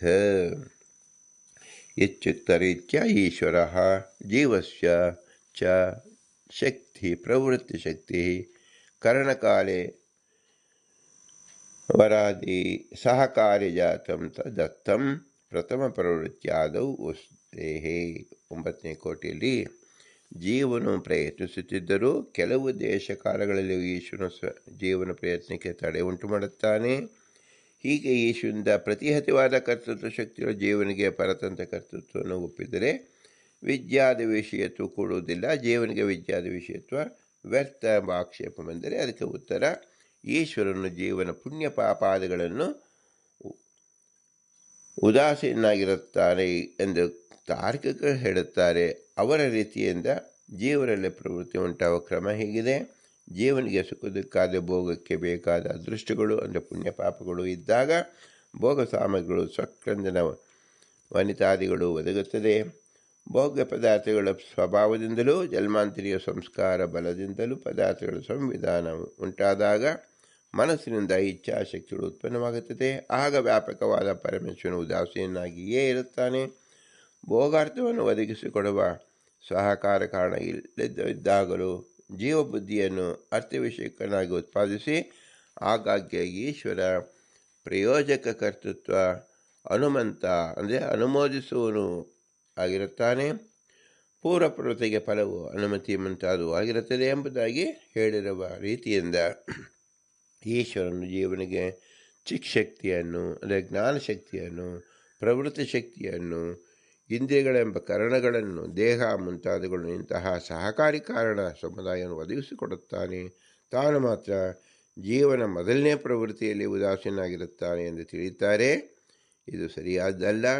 ಜೀವಸ್ಸು ಸ್ವಯಮೇವ ಪ್ರವರ್ತತೆ ತಥಾ ಹಿ ವಿಷಯ ವಿಶೇಷ ಸನ್ನಿಧಿತ್ವಾತ್ ಭೋಗಾದೃಷ್ಟತ್ವಾತ್ ತತ್ರ ಇಚ್ಛಾದಿಶ್ಚ ವಾಸನಾದ್ ವಿಶೇಷಾತ್ ವಾಸನಾಮೇಶ್ಯಶ್ಚ ತತ್ರ ದೇಹಾರಂಭಕಾತ್ ದೃಷ್ಟಾತ್ ಜನ್ಮಕಾಲ ಏವ ಸಿದ್ಧಃ ಇತಿ ನ ಏಷಾಪೇಕ್ಷಃ ಏವಂ ಚ ಪ್ರಥಮ ಇಚ್ಛಾ ಪ್ರಯತ್ನಯೋಃ ಅಭಗ್ನ ಸ್ವಾತಂತ್ರ್ಯಸ್ಯ ಜೀವಸ್ಯ ವಿದ್ಯಾದಿ ವಿಷಯತ್ವಂ ಪುಣ್ಯ ಪಾಪಾದಿಕತ್ವಂ ತತ್ಪರಭೋಕ್ತೃತ್ವಂ ಚ ಯುಕ್ತಂ. ಜೀವನ ಸ್ವತಃ ಏವ ಪ್ರವರ್ತನಾಗುತ್ತಾನೆ. ಅದು ಹೇಗೆಂದರೆ ಸುಖ ದುಃಖಾನುಭವ ರೂಪವಾದ ಭೋಗಾದ ದೃಷ್ಟವಿದ್ದಾಗ ಭೋಗ್ಯವಾದ ವಿಷಯಗಳಲ್ಲಿ ಸನ್ನಿಧಿ ತನ್ನಷ್ಟಕ್ಕೆ ಉಂಟಾಗುತ್ತದೆ. ಭೋಗಿಸುವ ಅದೃಷ್ಟವಿದ್ದಾಗ ವಿಷಯಗಳು ತಾವಾಗಿ ಒದಗುತ್ತದೆ. ಆ ಭೋಗ್ಯ ವಸ್ತುಗಳಲ್ಲಿ ವಾಸನಾ ವಿಶೇಷದಿಂದ ಇಚ್ಛಾ ಮುಂತಾದವುಗಳು ಉತ್ಪನ್ನವಾಗುತ್ತದೆ. ಆಯಾ ದೇಹವು ಉತ್ಪತ್ತಿಯಾಗುವುದಕ್ಕೆ ಬೇಕಾದ ಅದೃಷ್ಟದಿಂದ ಅವನು ಹುಟ್ಟಿರುವಾಗಲೇ ಅವನ ಜನ್ಮಕಾಲದಲ್ಲಿಯೇ ಸಂಸ್ಕಾರವು ಅಂದರೆ ವಾಸನೆಯು ಉದ್ಬುದ್ಧವಾಗಿರುತ್ತದೆ, ಸಿದ್ಧವಾಗಿಯೇ ಇರುತ್ತದೆ. ಆದ್ದರಿಂದ ಇಲ್ಲಿ ಎಲ್ಲಿಯೂ ಈಶ್ವರಾಪೇಕ್ಷೆ ಇರುವುದಿಲ್ಲ. ಹೇಗೆ ಮೊದಲನೇ ಇಚ್ಛೆ ಮತ್ತು ಪ್ರಯತ್ನಗಳಲ್ಲಿ ಸ್ವಾತಂತ್ರ್ಯ ಭಂಗವಿಲ್ಲದೆ ಕಾರ್ಯವನ್ನು ಮಾಡುವ ಜೀವನಿಗೆ ವಿಧಿ ನಿಷೇಧವ ಪ್ರಯತ್ನವು ಪುಣ್ಯ ಪಾಪಾದಿ ಕರ್ತೃತ್ವವು ಆ ಪುಣ್ಯ ಪಾಪಗಳ ಫಲಮೋಕ್ತೃತ್ವವು ಯುಕ್ತವೇ ಆಗಿದೆ. ದ್ವಿತೀಯ ಇಚ್ಛಾದವು ಈಶ್ವರಹನುಮಂತಹ ಪ್ರವೃತ್ತ ಪ್ರವೃತ್ತಕ ಹನುಮಂತಹ ತದಾ ಹೇತ್ವಂತರ ಸನ್ನಿಧಾಪೀತಿ ವಿಷಯಂ ಬುದ್ಧೋ ಸನ್ನಿಧಾಪಯತಿ ಅಯಮೇವ ಚ ಔದಾಸೀನವಿಸಿತಃ ಹನುಮಂತತ್ವಾವಸ್ಥಾಯ ವಿಶೇಷ ಸ ಚ ಅನುಮತಿ ಪ್ರಥಮ ಪ್ರವೃತ್ತಿ ಫಲದಾನ ರೂಪ ಇತಿ ನ ಈಶ್ವರಸ್ಯ ನೈರ್ಗುಣ್ಯಾದಿ. ಜೀವನಿಗೆ ಉಂಟಾಗುವ ಎರಡನೇ ಇಚ್ಛೆಯ ಮುಂತಾದವುಗಳಲ್ಲಿ ಈಶ್ವರನು ಅನುಮಂತ್ಯವು ಅಂದರೆ ಅನುಮೋದಕವು. ಒಬ್ಬನು ಒಂದು ಕಾರ್ಯದಲ್ಲಿ ಪ್ರವೃತ್ತನಾಗಿದ್ದಾಗ ಅವನನ್ನು ಹಾಗೆಯೇ ಮಾಡುವೆಂದು ಹೇಳಿ ಪ್ರೇರಿಸುವನು. ಹನುಮಂತ ಎಂದು ಹೇಳಿಸಿಕೊಳ್ಳುತ್ತಾನೆ. ಆಗ ಬೇರೆ ಕಾರಣದ ವಿಷಯಗಳ ಸನ್ನಿಧಾನವು ಉಂಟಾಗದಿದ್ದರೂ ಈಶ್ವರನೇ ತಾನೇ ಜೀವನ ಬುದ್ಧಿಯಲ್ಲಿ ವಿಷಯಗಳ ಸಂವಿಧಾನವನ್ನು ಉಂಟು ಮಾಡುತ್ತಾನೆ. ಉದಾಸೀನಾಗಿ ಅವಸ್ಥೆಯಲ್ಲೂ ಹನುಮಂತಾದ ಅವಸ್ಥೆಯಲ್ಲಿ ಇದೆ ವ್ಯತ್ಯಾಸ. ತಾನು ಪ್ರವೃತ್ತವನ್ನು ಪ್ರೇರಿಸುವುದು ಹನುಮಂತತ್ವ ಅವಸ್ಥೆಯು. ಇದು ಜೀವನ ಮೊದಲನೇ ಬಾರಿ ಮಾಡಿರುವ ಪ್ರವೃತ್ತಿ ಫಲದಾನ ರೂಪವಾಗಿದೆ ಎಂದು ತಿಳಿಯಬೇಕು. ಜೀವನ ಒಳ್ಳೆಯ ಅಥವಾ ಕೆಟ್ಟ ಪ್ರವೃತ್ತಿಗೆ ಅನುಗುಣವಾಗಿ ಈಶ್ವರ ಅನುಮತಿಯನ್ನು ಕೊಡುವುದರಿಂದ ಈಶ್ವರನಿಗೆ ವೈಷಮ್ಯ ನೈರ್ಗುಣ್ಯಗಳು ಉಂಟಾಗುವುದಿಲ್ಲ. ಅದನ್ನು ಹೇಳ್ತಾ ಇದ್ದಾರೆ. ಆದೌ ಈಶ್ವರ ದತ್ತ ಏವ ಪುರುಷಃ ಸ್ವಾತಂತ್ರ್ಯಶಕ್ತ್ಯಾ ಸ್ವಯಂ ತತ್ತಜ್ಞಾನಚಿಕೀರ್ಷಣ ಪ್ರಯತ್ನ ಉತ್ಪಾದಯನ್ ವರ್ತತೆ. ತತ್ರೋಪೇಕ್ಷ ತಥೋನ್ಮಂತ್ಯಂ ವಿಧಿವತ್ ನಿಗ್ರಹು ತತ್ಕರ್ಮಫಲಂ ಪ್ರಯಚ್ಛತಿ ತತಃ ಸರ್ವಸ್ಯ ಪುಂಸೋ ಹರಿಃ ಇತಿ. ಪುರುಷಃ ಆದೌ ಈಶ್ವರ ದತ್ತೈವ ಸ್ವಾತಂತ್ರ್ಯಶಕ್ತ್ಯಾ ತತ್ಜ್ಞಾನ ಚ ಕೀರ್ಷಣ ಪ್ರಯತ್ನಾದಿಗಳು ಸ್ವಯಂ ಉತ್ಪಾದಯನ್ ವರ್ತತೆ. ಹರಿಃ ತತ್ರ ಉಪೇಕ್ಷ್ಯತ ತತ್ರ ಅನುಮಂತ್ಯ ತನ್ನಿಗ್ರಹು ವಿದರತ್ ತತಃ ಸರ್ವಸ್ಯ ಪುಂಸಃ ತತ್ಕರ್ಮ ಫಲಂ ಪ್ರಯಚ್ಛತಿ. ಜೀವಾತ್ಮನಿಗೆ ಈಶ್ವರ ಮೊದಲು ಸ್ವಾತಂತ್ರ್ಯ ಶಕ್ತಿಯನ್ನು ಕೊಡುತ್ತಾನೆ. ಅಂದರೆ ಜೀವಾತ್ಮನು ದೇಹ ಸಂಬಂಧ ರೂಪವಾದ ಸೃಷ್ಟಿಯನ್ನು ಹೊಂದಿದ ಕೂಡಲೇ ಶ್ರೀಹರಿ ಅವನಿಗೆ ಕಾರ್ಯವನ್ನು ಮಾಡುವ ಸ್ವಾತಂತ್ರ್ಯ ಶಕ್ತಿಯನ್ನು ಕೊಡುತ್ತಾನೆ. ಆಗ ಜೀವ ತಾವು ಯಾವ ವಸ್ತುವನ್ನು ಸ್ವೀಕರಿಸಬೇಕಾದೆಯೋ ಅಥವಾ ಬಿಡಬೇಕಾದೆಯೋ ಆ ವಸ್ತುವಿನ ವಿಷಯ ಜ್ಞಾನವನ್ನು ಇಚ್ಛೆಯನ್ನು ಪ್ರಯತ್ನವನ್ನು ತಾನೇ ಉತ್ಪತ್ತಿ ಮಾಡಿಕೊಳ್ಳುತ್ತಾ ಇರುತ್ತಾನೆ. ಜೀವನಿಗೆ ಹರಿಯ ಕೊಟ್ಟಿರುವ ಸ್ವಾತಂತ್ರ್ಯ ಶಕ್ತಿಯ ಮೊದಲನೇ ಜ್ಞಾನ. ಇಚ್ಛಾ ಪ್ರಯತ್ನಗಳ ವಿಷಯದಲ್ಲಿ ಶ್ರೀಹರಿ ಉದಾಸೀನಾಗಿರುತ್ತಾನೆ. ಎರಡನೇ ಬಾರಿ ಉಂಟಾಗುವ ಜೀವನ ಜ್ಞಾನ ಇಚ್ಛಾ ಪ್ರಯತ್ನಗಳ ವಿಷಯದಲ್ಲಿ ಪರಮಾತ್ಮನು ಹನುಮಂತ್ಯ ಅಂದರೆ ಅನುಮೋದಕನು ಮಾತ್ರ ಆಗಿರುತ್ತಾನೆ. ಜೀವನ ಜ್ಞಾನ ಇಚ್ಛಾ ಪ್ರಯತ್ನಗಳಿಂದ ಉಂಟಾದ ಸತ್ಕಾರ್ಯ ಅಥವಾ ಅಸತ್ಕಾರ್ಯಗಳ ಅನುಸಾರವಾಗಿ ಅವನವನ ಪುಣ್ಯ ಪಾಪಗಳ ಅನುಸಾರವಾಗಿ ಆಯಾ ಜೀವನಿಗೆ ಅನುಗ್ರಹ ಅಥವಾ ನಿಗ್ರಹವನ್ನು ಶ್ರೀಹರಿ ಮಾಡುತ್ತಾ ಇರುತ್ತಾನೆ. ಅನಂತರ ಎಲ್ಲ ಜೀವರಿಗೂ ಅವರವರ ಕರ್ಮಫಲವನ್ನು ಕೊಡುತ್ತಾನೆ.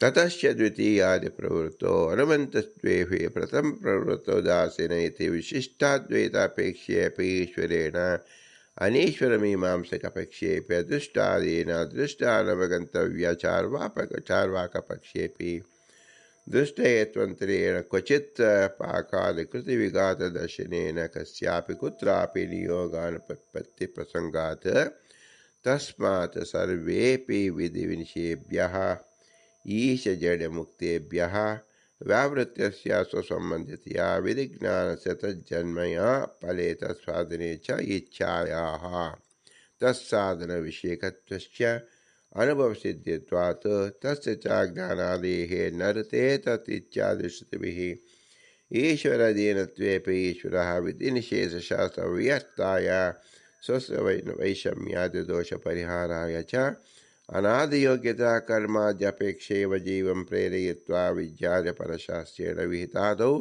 ಕರ್ತವ್ಯತಾ ಜ್ಞಾನಂ ಉತ್ಪಾದ್ಯ ಇಚ್ಛಾಂಪಿ ಜನಯಿತ್ವಾ ಕ್ರಿಯಾ ನಿಷ್ಪಿನ್ನನುಗುಣಂ ಪ್ರಯತ್ನಂ ಸಂವಾದ್ಯ ಸ್ವಯಂ ಚ ತದಂತರ್ಗತಃ ಕುರ್ವನ್ ಕರ್ತೃತ್ವಶಕ್ತಿ ನಿಗಮನಪೂರ್ವಕಂ ದಾರ್ಯೋಪಸ್ಥಾನೀಯೇನಾಪಿ ಜೀವೇನ ಕರ್ಮ ಕಾರಯತಿ ಇತ್ಯೇವ ಈಶ್ವರಸ್ಯ ಸ್ವಾತಂತ್ರ್ಯೇಣ ಕರ್ತೃತ್ವಂ. ಹೀಗೆ ಎರಡನೇ ಮೂರನೇ ಮುಂತಾದ ಜೀವನ ಪ್ರವೃತ್ತಿಗಳಲ್ಲಿ ಈಶ್ವರ ಹನುಮಂತ ಅಂದರೆ ಪ್ರವೃತ್ತನಾಗುವುದನ್ನು ಪ್ರೇರಿಸುವುದು ಸಿದ್ಧವಾಯಿತು. ಜೀವನ ಮೊದಲನೇ ಜ್ಞಾನ ಇಚ್ಛಾ ಪ್ರವೃತ್ತಿಗಳು ಈಶ್ವರ ಉದಾಸೀನನು. ಇದು ವಿಶಿಷ್ಟಾದ್ವೈತ ಸಿದ್ಧಾಂತ ಪಕ್ಷ. ಈ ಪಕ್ಷದಲ್ಲಿಯೂ ಈಶ್ವರನು ಪ್ರಾರಂಭಿಸಿರುವ ಪಾಕ, ಗೃಹ ನಿರ್ಮಾಣ ಮುಂತಾದ ಕೃತಿಗಳಿಗೆ ಈಶ್ವರನಿಂದಲೇ ಅಡಚಣೆ ಬರುತ್ತಿರುವುದರಿಂದ ಕಂಡಿದೆ. ಆದ್ದರಿಂದ ಈ ಪಕ್ಷದಲ್ಲಿ ಯಾವನಿಗೂ ಯಾವ ವಿಷಯದಲ್ಲಿಯೂ ನಿಯೋಗ ಅಂದರೆ ಈ ಕಾರ್ಯವನ್ನು ಮಾಡು ಎಂಬ ಪ್ರೇರಣೆ ವಿಧಿ ಕೂಡಲಾರದು. ಮೀಮಾಂಸಕರು ಈಶ್ವರನನ್ನು ಒಪ್ಪುವುದಿಲ್ಲ. ಅವರ ಸಿದ್ಧಾಂತದಂತೆಯೂ ಅದೃಷ್ಟ, ಕಾಲ ಮುಂತಾದವುಗಳಿಂದ ಅನೇಕ ಬಾರಿ ಜೀವನ ಕೃತಿಗೆ ವಿಘಾತ ಕಂಡುಬರುವುದರಿಂದ ಯಾವ ಜೀವನಿಗೂ ಯಾವ ವಿಷಯದಲ್ಲಿ ನಿಯೋಗವು ಕೂಡಲಾರದು. ಅದೃಷ್ಟವನ್ನೇ ಒಪ್ಪದಿರುವ ಚಾರ್ವಾಕರ ಮತದಲ್ಲಿಯೂ ಯಾವುದೋ ಒಂದು ಅನುಭವ ಗೋಚರವಾದ ಕಾರಣದಿಂದ ಅನೇಕ ಸ್ಥಳಗಳಲ್ಲಿ ಪಾಕ ಮುಂತಾದ ಕೃತಿಗಳಿಗೆ ವಿಘಾತ ಕಂಡಿರುವುದರಿಂದ ಯಾವ ಜೀವನನ್ನು ಕುರಿತು ಯಾವ ವಿಷಯದಲ್ಲಿಯೂ ಇದನ್ನು ಮಾಡು ಎಂಬ ನಿಯೋಗ ಕೂಡಲಾರದು. ಹೀಗೆ ಜೀವನದಲ್ಲಿ ಪರಾಧೀನವಾಗಿದ್ದರೂ ಜಡ ವಿಲಕ್ಷಣವಾದ ಕರ್ತೃತ್ವ ಶಕ್ತಿಯನ್ನು ಒಪ್ಪಿಕೊಳ್ಳದಿದ್ದರೆ ವೇದಾದಿ ಶಾಸ್ತ್ರಗಳಲ್ಲಿ ಹೇಳಿರುವ ಸಂಧ್ಯಾವಂದನೆಯನ್ನು ಮಾಡುವು, ಸತ್ಯವನ್ನು ಹೇಳು ಇತ್ಯಾದಿ ನಿಯೋಗಗಳು ಅಥವಾ ಲೌಕಿಕ ನಿಯೋಗಗಳು ಕೂಡುವುದಿಲ್ಲ ಎಂದಾಗುತ್ತದೆ. ಈಶ್ವರ, ಪಾಷಾಣಾದಿ ಜಡಗಳು, ಮುಕ್ತಜೀವರು ಇವರೆಲ್ಲ ಇದನ್ನು ಮಾಡು ಎಂಬ ವಿಧಿಗೆ ಅಥವಾ ಮಾಡಬೇಡ ಎಂಬ ನಿಷೇಧಕ್ಕೂ ವಿಷಯ ಇರಲ್ಲ. ಈ ಮೂವರಿಗೆ ವಿಧಿಯನ್ನು ಮಾಡಿದರೆ ಯಾವ ಉಪಯೋಗವೂ ಇಲ್ಲ. ಆದ್ದರಿಂದ ಈ ವಿಧಿಯು ನನಗೆ ಬದ್ಧವಾದ ಸಂಸಾರ ಜೀವನದ ದೇವದತ್ತಾದಿಗಳಿಗೆ ಸಂಬಂಧಿಸುವುದು ಎಂಬ ಜ್ಞಾನ ಸಂಸಾರ ಜೀವನ ಉಂಟಾಗುತ್ತದೆ. ಆ ಜ್ಞಾನದಿಂದ ಜೀವನಿಗೆ ವಿಧಿಯ ಅನುಷ್ಠಾನದಿಂದ ಉಂಟಾಗುವ ಫಲದಲ್ಲಿಯೂ ಫಲಸಾಧನವಾದ ಅಂದರೆ ಫಲವು ಸಿಗಲು ಬೇಕಾದ ಪ್ರಯತ್ನದಲ್ಲಿಯೂ ಇಚ್ಛೆ ಉಂಟಾಗುತ್ತದೆ. ಇಂತಹ ಇಚ್ಛೆ ಉಂಟಾದ ಮೇಲೆ ಆ ಫಲಸಾಧನವಾದ ವಸ್ತುವಿಗೆ ಸಂಬಂಧಿಸಿದ ಕೃತಿಯು ಉಂಟಾಗುತ್ತದೆ. ಇದೆಲ್ಲವೂ ಎಲ್ಲರಿಗೂ ಅನುಭವಸಿದ್ಧವಾಗಿಯೇ ಇದೆ. ಈ ಹಿಂದೆ ಹೇಳಿದ ಫಲಜ್ಞಾನ, ಫಲಸಾಧನ ಜ್ಞಾನ, ಫಲ ಇಚ್ಛಾ, ಫಲಸಾಧನ ಇಚ್ಛಾ, ಫಲಸಾಧನ ವಿಷಯವಾದ ಕೃತಿ ಇವೆಲ್ಲವೂ ನರುತೆ ತತ್ಕ್ರಿಯತೆ ಕಿಂಚನಾರೇ. ಎಲೈ ಇಂದ್ರಿಯಗಣ ಸ್ವಾಮಿಯೇ, ನಿನ್ನ ಹೊರತು ದೂರ ಅಥವಾ ಹತ್ತಿರದಲ್ಲಿ ಯಾರಿಂದಲೂ ಏನು ಮಾಡಲ್ಪಡುವುದಿಲ್ಲ. ನಿನ್ನ ಪ್ರೇರಣೆಯಿಂದಲೇ ಜ್ಞಾನಾದಿಗಳು ಸ್ವಲ್ಪವೂ ಯಾರಿಗೂ ಯಾವಾಗಲೂ ಹೇಗೂ ಉಂಟಾಗುವುದಿಲ್ಲ ಎಂಬ ಶ್ರುತಿಯಿಂದ ಈಶ್ವರನ ಅಧೀನದಿಂದಲೇ ಎಂದು ತಿಳಿದು ಬರುತ್ತದೆ. ಅಂದರೆ ಹೀಗೆ ಇಷ್ಟನ್ನೇ ಒಪ್ಪಿದರೆ ವಿಧಿ ನಿಷೇಧಗಳು ವ್ಯರ್ಥವಾಗುತ್ತದೆ. ಅಪೌರುಷೀಯವಾದ ವೇದವು ತಮ ಪ್ರಣೀತವಾದ ಪುರಾಣ ಇತಿಹಾಸ ಸ್ಮೃತಿಗಳು ವ್ಯರ್ಥವಾಗಬಾರದಷ್ಟೇ. ಮತ್ತು ಈಶ್ವರನು ಯಾವ ಒಂದು ಉಪಾಧಿಯ ನಿಮಿತ್ತವಾಗಿಟ್ಟುಕೊಂಡು ನಿರಂಕುಶವಾಗಿ ನಿರ್ನಿಮಿತ್ತವಾಗಿ ಜೀವರಿಗೆ ಸುಖ ದುಃಖಾದಿಗಳನ್ನು ಉಂಟು ಮಾಡುತ್ತಾನೆಂದು ಒಪ್ಪಿದರೆ ಈಶ್ವರನಿಗೆ ವೈಷಮ್ಯ ನೈರ್ಗುಣ್ಯ, ನಿರ್ನಿಮಿತ್ತವಾಗಿ ಫಲದಲ್ಲಿ ಹೆಚ್ಚು ಕಡಿಮೆ ಮಾಡುವಿಕೆ, ಕಾರಣವಿಲ್ಲದೆ ಕೆಲವರ ನಿರ್ದಯವಾಗುವುದು ಈ ಮೊದಲಾದ ದೋಷಗಳು ಬರುತ್ತದೆ. ಈ ಎಲ್ಲ ದೋಷಗಳ ಪರಿಹಾರಕ್ಕಾಗಿ ಅನಾದಿಯಾದ ಯೋಗ್ಯತೆ, ಜೀವಾತ್ಮನ ಅನಾದಿಯಾದ ಕರ್ಮ, ಜೀವಾತ್ಮನ ವಾಸನ ಮೊದಲಾದವುಗಳನ್ನು ಅನುಸರಿಸಿ ಅವುಗಳಿಗೆ ಅನುಗುಣವಾಗಿ ಈಶ್ವರನು ಜೀವನನ್ನು ಪ್ರೇರಿಸುತ್ತಾನೆ. ವಿಧಿಶಾಸ್ತ್ರ, ನಿಷೇಧಶಾಸ್ತ್ರ, ಪರವಿದ್ಯ ಮುಂತಾದವುಗಳನ್ನು ಅಧ್ಯಯನ ಮಾಡಿದ ಜೀವನಿಗೆ ಹಿಂದೆ ಹೇಳಿದ ಕಾರಣದಿಂದ ಈಶ್ವರನ ಪ್ರೇರಣೆ ಉಂಟು ಮಾಡಿದಾಗ ಅವನಿಗೆ ವಿಹಿತವಾದ ಈ ಕಾರ್ಯವು ನನಗೆ ಕರ್ತವ್ಯವೆಂದು ಅಥವಾ ನಿಷಿದ್ಧವಾದ ಈ ಕಾರ್ಯ ನನಗೆ ಅಕರ್ತವ್ಯವೆಂದು ಮಾಡಲು ಯೋಗ್ಯವಲ್ಲ ಎಂದ ಜ್ಞಾನ ಉಂಟಾಗುತ್ತದೆ. ಈಶ್ವರನು ಈ ರೀತಿಯ ಜ್ಞಾನ ಉಂಟು ಮಾಡುತ್ತಾನೆ. ಅನಂತರ ಆ ಜ್ಞಾನಕ್ಕೆ ಅನುಗುಣವಾದ ಇಚ್ಛೆಯನ್ನು ಉಂಟು ಮಾಡುತ್ತಾನೆ. ಮುಂದೆ ಕಾರ್ಯದ ಉತ್ಪತ್ತಿಗೆ ಅನುಗುಣವಾದ ಪ್ರಯತ್ನವನ್ನೂ ಜೀವನದಲ್ಲಿ ಉಂಟು ಮಾಡುತ್ತಾನೆ. ಈ ರೀತಿಯ ಫಲ ಮತ್ತು ಸಾಧನೆ ವಿಷಯಕವಾದ ಜ್ಞಾನ ಇಚ್ಛಾ ಪ್ರಯತ್ನಗಳು ಉಂಟು. ಹೀಗೆ ಮಾಡುವಾಗ ಪರಮೇಶ್ವರನು ಈ ಗುಣಗಳೆಲ್ಲ ಜೀವನಲ್ಲಿಯೂ ಅವನ ಧರ್ಮಗಳಲ್ಲಿಯೂ ಅಂತರ್ಗತನಾಗಿರುತ್ತಾನೆ. ತಾನು ನಿರಂತರ ಪ್ರವೃತ್ತಿ ರೂಪನಾಗಿರೋದ್ರಿಂದ ಈ ಕಾರ್ಯಗಳನ್ನು ಮಾಡಿಸುತ್ತಾ ಇರುತ್ತಾನೆ. ಉದಾಸೀನವಾಗಿದ್ದಂತೆ ಇದ್ದರೂ ವಸ್ತುತಃ ಅವನು ಉದಾಸೀನಲ್ಲ. ಫಲಲೇಪವಿಲ್ಲದಿರುವುದರಿಂದ ಅವನನ್ನು ಉದಾಸೀನಂತೆ ಇರುವನು ಎಂದು ಹೇಳುತ್ತಾರೆ. ಇಂತಹ ನಮ್ಮ ಪರಮಪುರುಷನಾದ ಪರಮೇಶ್ವರನು ಜೀವನಿಗೆ ತಾನು ಕೊಟ್ಟಿರುವ ಹಿಂದೆ ಹೇಳಿರುವ ಫಲಸಾಧನ ವಿಷಯಕವಾದ ಜ್ಞಾನ, ಇಚ್ಛಾಕೃತಿ ರೂಪವಾದ ಜ್ಞಾನಾದಿ ಸಮುದಾಯಾತ್ಮಕವಾದ ಕರ್ತೃತ್ವ ಶಕ್ತಿಗೆ ನಿಯಾಮಕನಾಗಿರುತ್ತಾನೆ. ಜೀವಾತ್ಮನು ಒಂದು ರೀತಿಯಿಂದ ಸೂತ್ರದ ಅಧೀನವಾದ ಮರದ ಹೆಣ್ಣುಗೊಂಬೆಯಂತೆ ಸಂಪೂರ್ಣ ಈಶ್ವರ ಅಧೀನವೇ ಆದರೂ ಮರದ ಗೊಂಬೆಯನ್ನು ಕುಡಿಸುವ ಸೂತ್ರಧಾರನಿಗಿಂತ ಅತ್ಯಂತ ವಿಲಕ್ಷಣವಾದ ಅನಂತ ಕೋಟಿ ಪಾಲು ಶಕ್ತಿ ಸಂಪನ್ನಾದ ಅಗಣಿತ ಮಹಿಮನಾದ ಜಗನ್ನಾಟಕ ಸೂತ್ರಧಾರನಾದ ಪರಮೇಶ್ವರನಿಂದ ಕುಡಿಸಲ್ಪಡುತ್ತಾನೆ. ಇದೊಂದು ಅಚಿಂತನೀಯ ವಿಶೇಷ. ಅನಂತ ಮಹಿಮನಾದ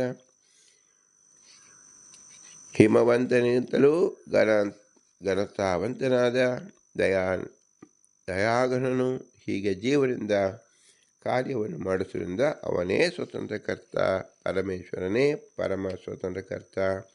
ಜೀವಾತ್ಮನು ಅವನ ಅಧೀನವಾದ ಸೂತ್ರದಿಂದ ಕುಣಿಯುವ ಬಣ್ಣ ಬಣ್ಣದ ಗೊಂಬೆಯಂತೆ ಪರಾಧೀನ ಕರ್ತ ಎಂದು ತಿಳಿಯತಕ್ಕದ್ದು. ಹೀಗೆ ನಾವು ಜೀವರ ಕರ್ತೃತ್ವವನ್ನು ನಾನಾ ರೀತಿಯ ಭಾಗದಿಂದ ತಿಳಿಸಬೇಕಾಗಿದೆ. ಒಟ್ಟಿನಲ್ಲಿ ನಾವು ಸಂಕ್ಷೇಪವಾಗಿ ತಿಳಿಯಬೇಕಾದರೆ, ನಾವೊಂದು ವಾಹನವನ್ನು ಚಲಿಸುತ್ತಿದ್ದಾಗ ಕೆಲವು ವಾಹನಗಳಿಗೆ ನಿರ್ವಾಹಕನಿಲ್ಲದೆ ನಾವು ವಾಹನ ಚಲಿಸುವುದನ್ನು ಕಾಣುತ್ತೇವೆ. ಇತ್ತೀಚೆಗೆ ನಿರ್ವಾಹಕನಿಲ್ಲದ ಮೆಟ್ರೋ ಅಂದರೆ ರೈಲು ಬಂಡಿಯನ್ನು ನಾವು ನೋಡುತ್ತೇವೆ. ಅದರಂತೆ ಯುದ್ಧ ಕಾಲದಲ್ಲಿ ವಿಮಾನಗಳು ಸಹ ಯಾವ ಒಬ್ಬ ವ್ಯಕ್ತಿ ಇಲ್ಲದೆ ಹೊರಟುವುದನ್ನು ನಾವು ಕಾಣುತ್ತೇವೆ. ಅದರಂತೆ ಭೂಮಿಯಲ್ಲಿಯೂ ಸಹ ನಾವು ಸೈಕಲಿಂತಾದಗಳು ನೂಕಿ ಬಿಟ್ಟರೆ ಅದೇ ಹೋಗುವುದನ್ನು ನಾವು ಕಾಣುತ್ತೇವೆ. ಇವೆಲ್ಲವನ್ನು ನೋಡಿದಾಗ ಇವು ನಿರ್ವಾಹಕನಿಲ್ಲದೆ ಚಲಿಸುತ್ತಿದೆ ಎಂಬ ಭ್ರಾಂತಿ ನಮಗೆ ಉಂಟಾಗುತ್ತದೆ. ಆದರೆ ನಾವು ತಿಳಿಯಬೇಕಾದದ್ದು ಇಲ್ಲಿ ಏನು ವಿಶೇಷ ಅಂದರೆ, ಯಾವ ಜಡ ಪದಾರ್ಥಕ್ಕೆ ಸ್ವತಃ ಕರ್ತೃತ್ವ ಶಕ್ತಿ ಇಲ್ಲ. ಈ ವಾಹನಗಳೆಲ್ಲವೂ ಜಡಗಳೇ. ಆದ್ದರಿಂದ ಅದನ್ನು ನಿರ್ವಹಣೆ ಮಾಡತಕ್ಕಂಥ ಚೇತನ ಅದು ಹಿಂದೆ ಇರಲೇಬೇಕು. ಚೇತನ ಹಿಂದೆ ಇರಬೇಕಾದರೆ ಅದು 3 ವಿಧವಾಗಿರಬಹುದು. ಒಂದು ದೈಹಿಕವಾಗಿ, ಇನ್ನೊಂದು ವಾಚನಿಕವಾಗಿ, ಮತ್ತೊಂದು ಮಾನಸಿಕವಾಗಿ ಅಂತ ತಿಳಿಬೇಕು. ದೈಹಿಕವಾಗಿ ಅಂದರೆ ನಾವು ಸೈಕಲ್ ತುಳಿದುಕೊಂಡು ಹೋಗುವಂತೆ. ವಾಚನಿಕವಾಗಿರುವುದು ಅಂದರೆ ನಾವು ಆರ್ಡರ್ಸ್ ಅಂದರೆ ಮಾತಿನ ಶಬ್ದದಿಂದಲೇ ಅದು ಚಲಿಸುವಂತೆ ಮಾಡುವುದು. ಮತ್ತೊಂದು ಮಾನಸಿಕವಾಗಿ, ಅಲ್ಲಿ ಕೃತಿಯೂ ಇಲ್ಲ, ವಾಚನವೂ ಇಲ್ಲ, ಮನಸ್ಸಿನ ಸಂಕಲ್ಪ ಮಾಡಿದರೆ ಮುಂದೆ ಹೋಗಬೇಕು. ಈ ರೀತಿಯಲ್ಲಿ ವಾಹನ ಚಲಿಸುವಂತೆ ನಾವು ಹೇಗೆ ನೋಡಬಹುದು, ಹಾಗೆ ನಮ್ಮ ಶರೀರವೇ ಆ ವಾಹಕನಿಲ್ಲದ ಬಂಡಿಯಾಗಿದೆ. ಯಾಕೆ ಅಂದರೆ ಇಲ್ಲಿ ಭಗವಂತನೇ ನಿರ್ವಾಹಕ. ಆದರೆ ಅವನು ಇಲ್ಲಿ ನಮ್ಮನ್ನು ಎಳೆದುಕೊಂಡು ಹೋಗುತ್ತಿಲ್ಲ, ಯಾರಿಗೂ ಕಾಣುತ್ತಿಲ್ಲ. ನಮ್ಮನ್ನು ಬಾ ಎಂದು ವಾಚನಿಕವಾಗಿ ಹೇಳುತ್ತಿಲ್ಲ, ಯಾರಿಗೂ ಕೇಳಿಸುತ್ತಿಲ್ಲ.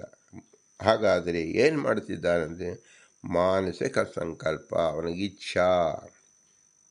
ಎಲ್ಲ ದೇವತೆಗಳು ಕೇವಲ ಇಚ್ಛಾ ಮಾತ್ರದಿಂದ ಎಲ್ಲ ಕೆಲಸ ನಡೆಯುತ್ತಿದೆ. ಮನಸ್ಸಿನಲ್ಲಿ ಸಂಕಲ್ಪ ವಿಕಲ್ಪಾದಿಗಳು ಪ್ರತಿಯೊಬ್ಬರಿಗೂ ನಾವು ಕಾಣುತ್ತೇವೆ. ಇವನಿಗೆ ಒಳ್ಳೆಯದಾಗಲಿ ಅಂತ ಹೇಳಿದಾಗ ಅವನಿಗೆ ಒಳ್ಳೆಯತನವನ್ನು ನಾವು ಏನನ್ನೂ ಪದಾರ್ಥ ಕೊಡುವುದಿಲ್ಲ, ಕೇವಲ ಹರಿಸುತ್ತೇವೆ. ಅದರಿಂದ ಪದಾರ್ಥಗಳು ಒಗ್ಗೂಡಿ ಅವನಿಗೆ ಒಳ್ಳೆಯತನವನ್ನು ಬೆರೆಸುತ್ತದೆ. ಅದರಂತೆ ಕೇಡು ಬಯಸುವವನಿಗೆ ಅವನಿಗೆ ಅನಿಷ್ಟವಾದ ಪದಾರ್ಥ ಬಂದವರಿಗೆ ಕೇಡು ಉಂಟು ಮಾಡುತ್ತದೆ. ಇದು ನಾವು ಲೋಕದಲ್ಲಿ ನೋಡಿದ್ದೇವೆ.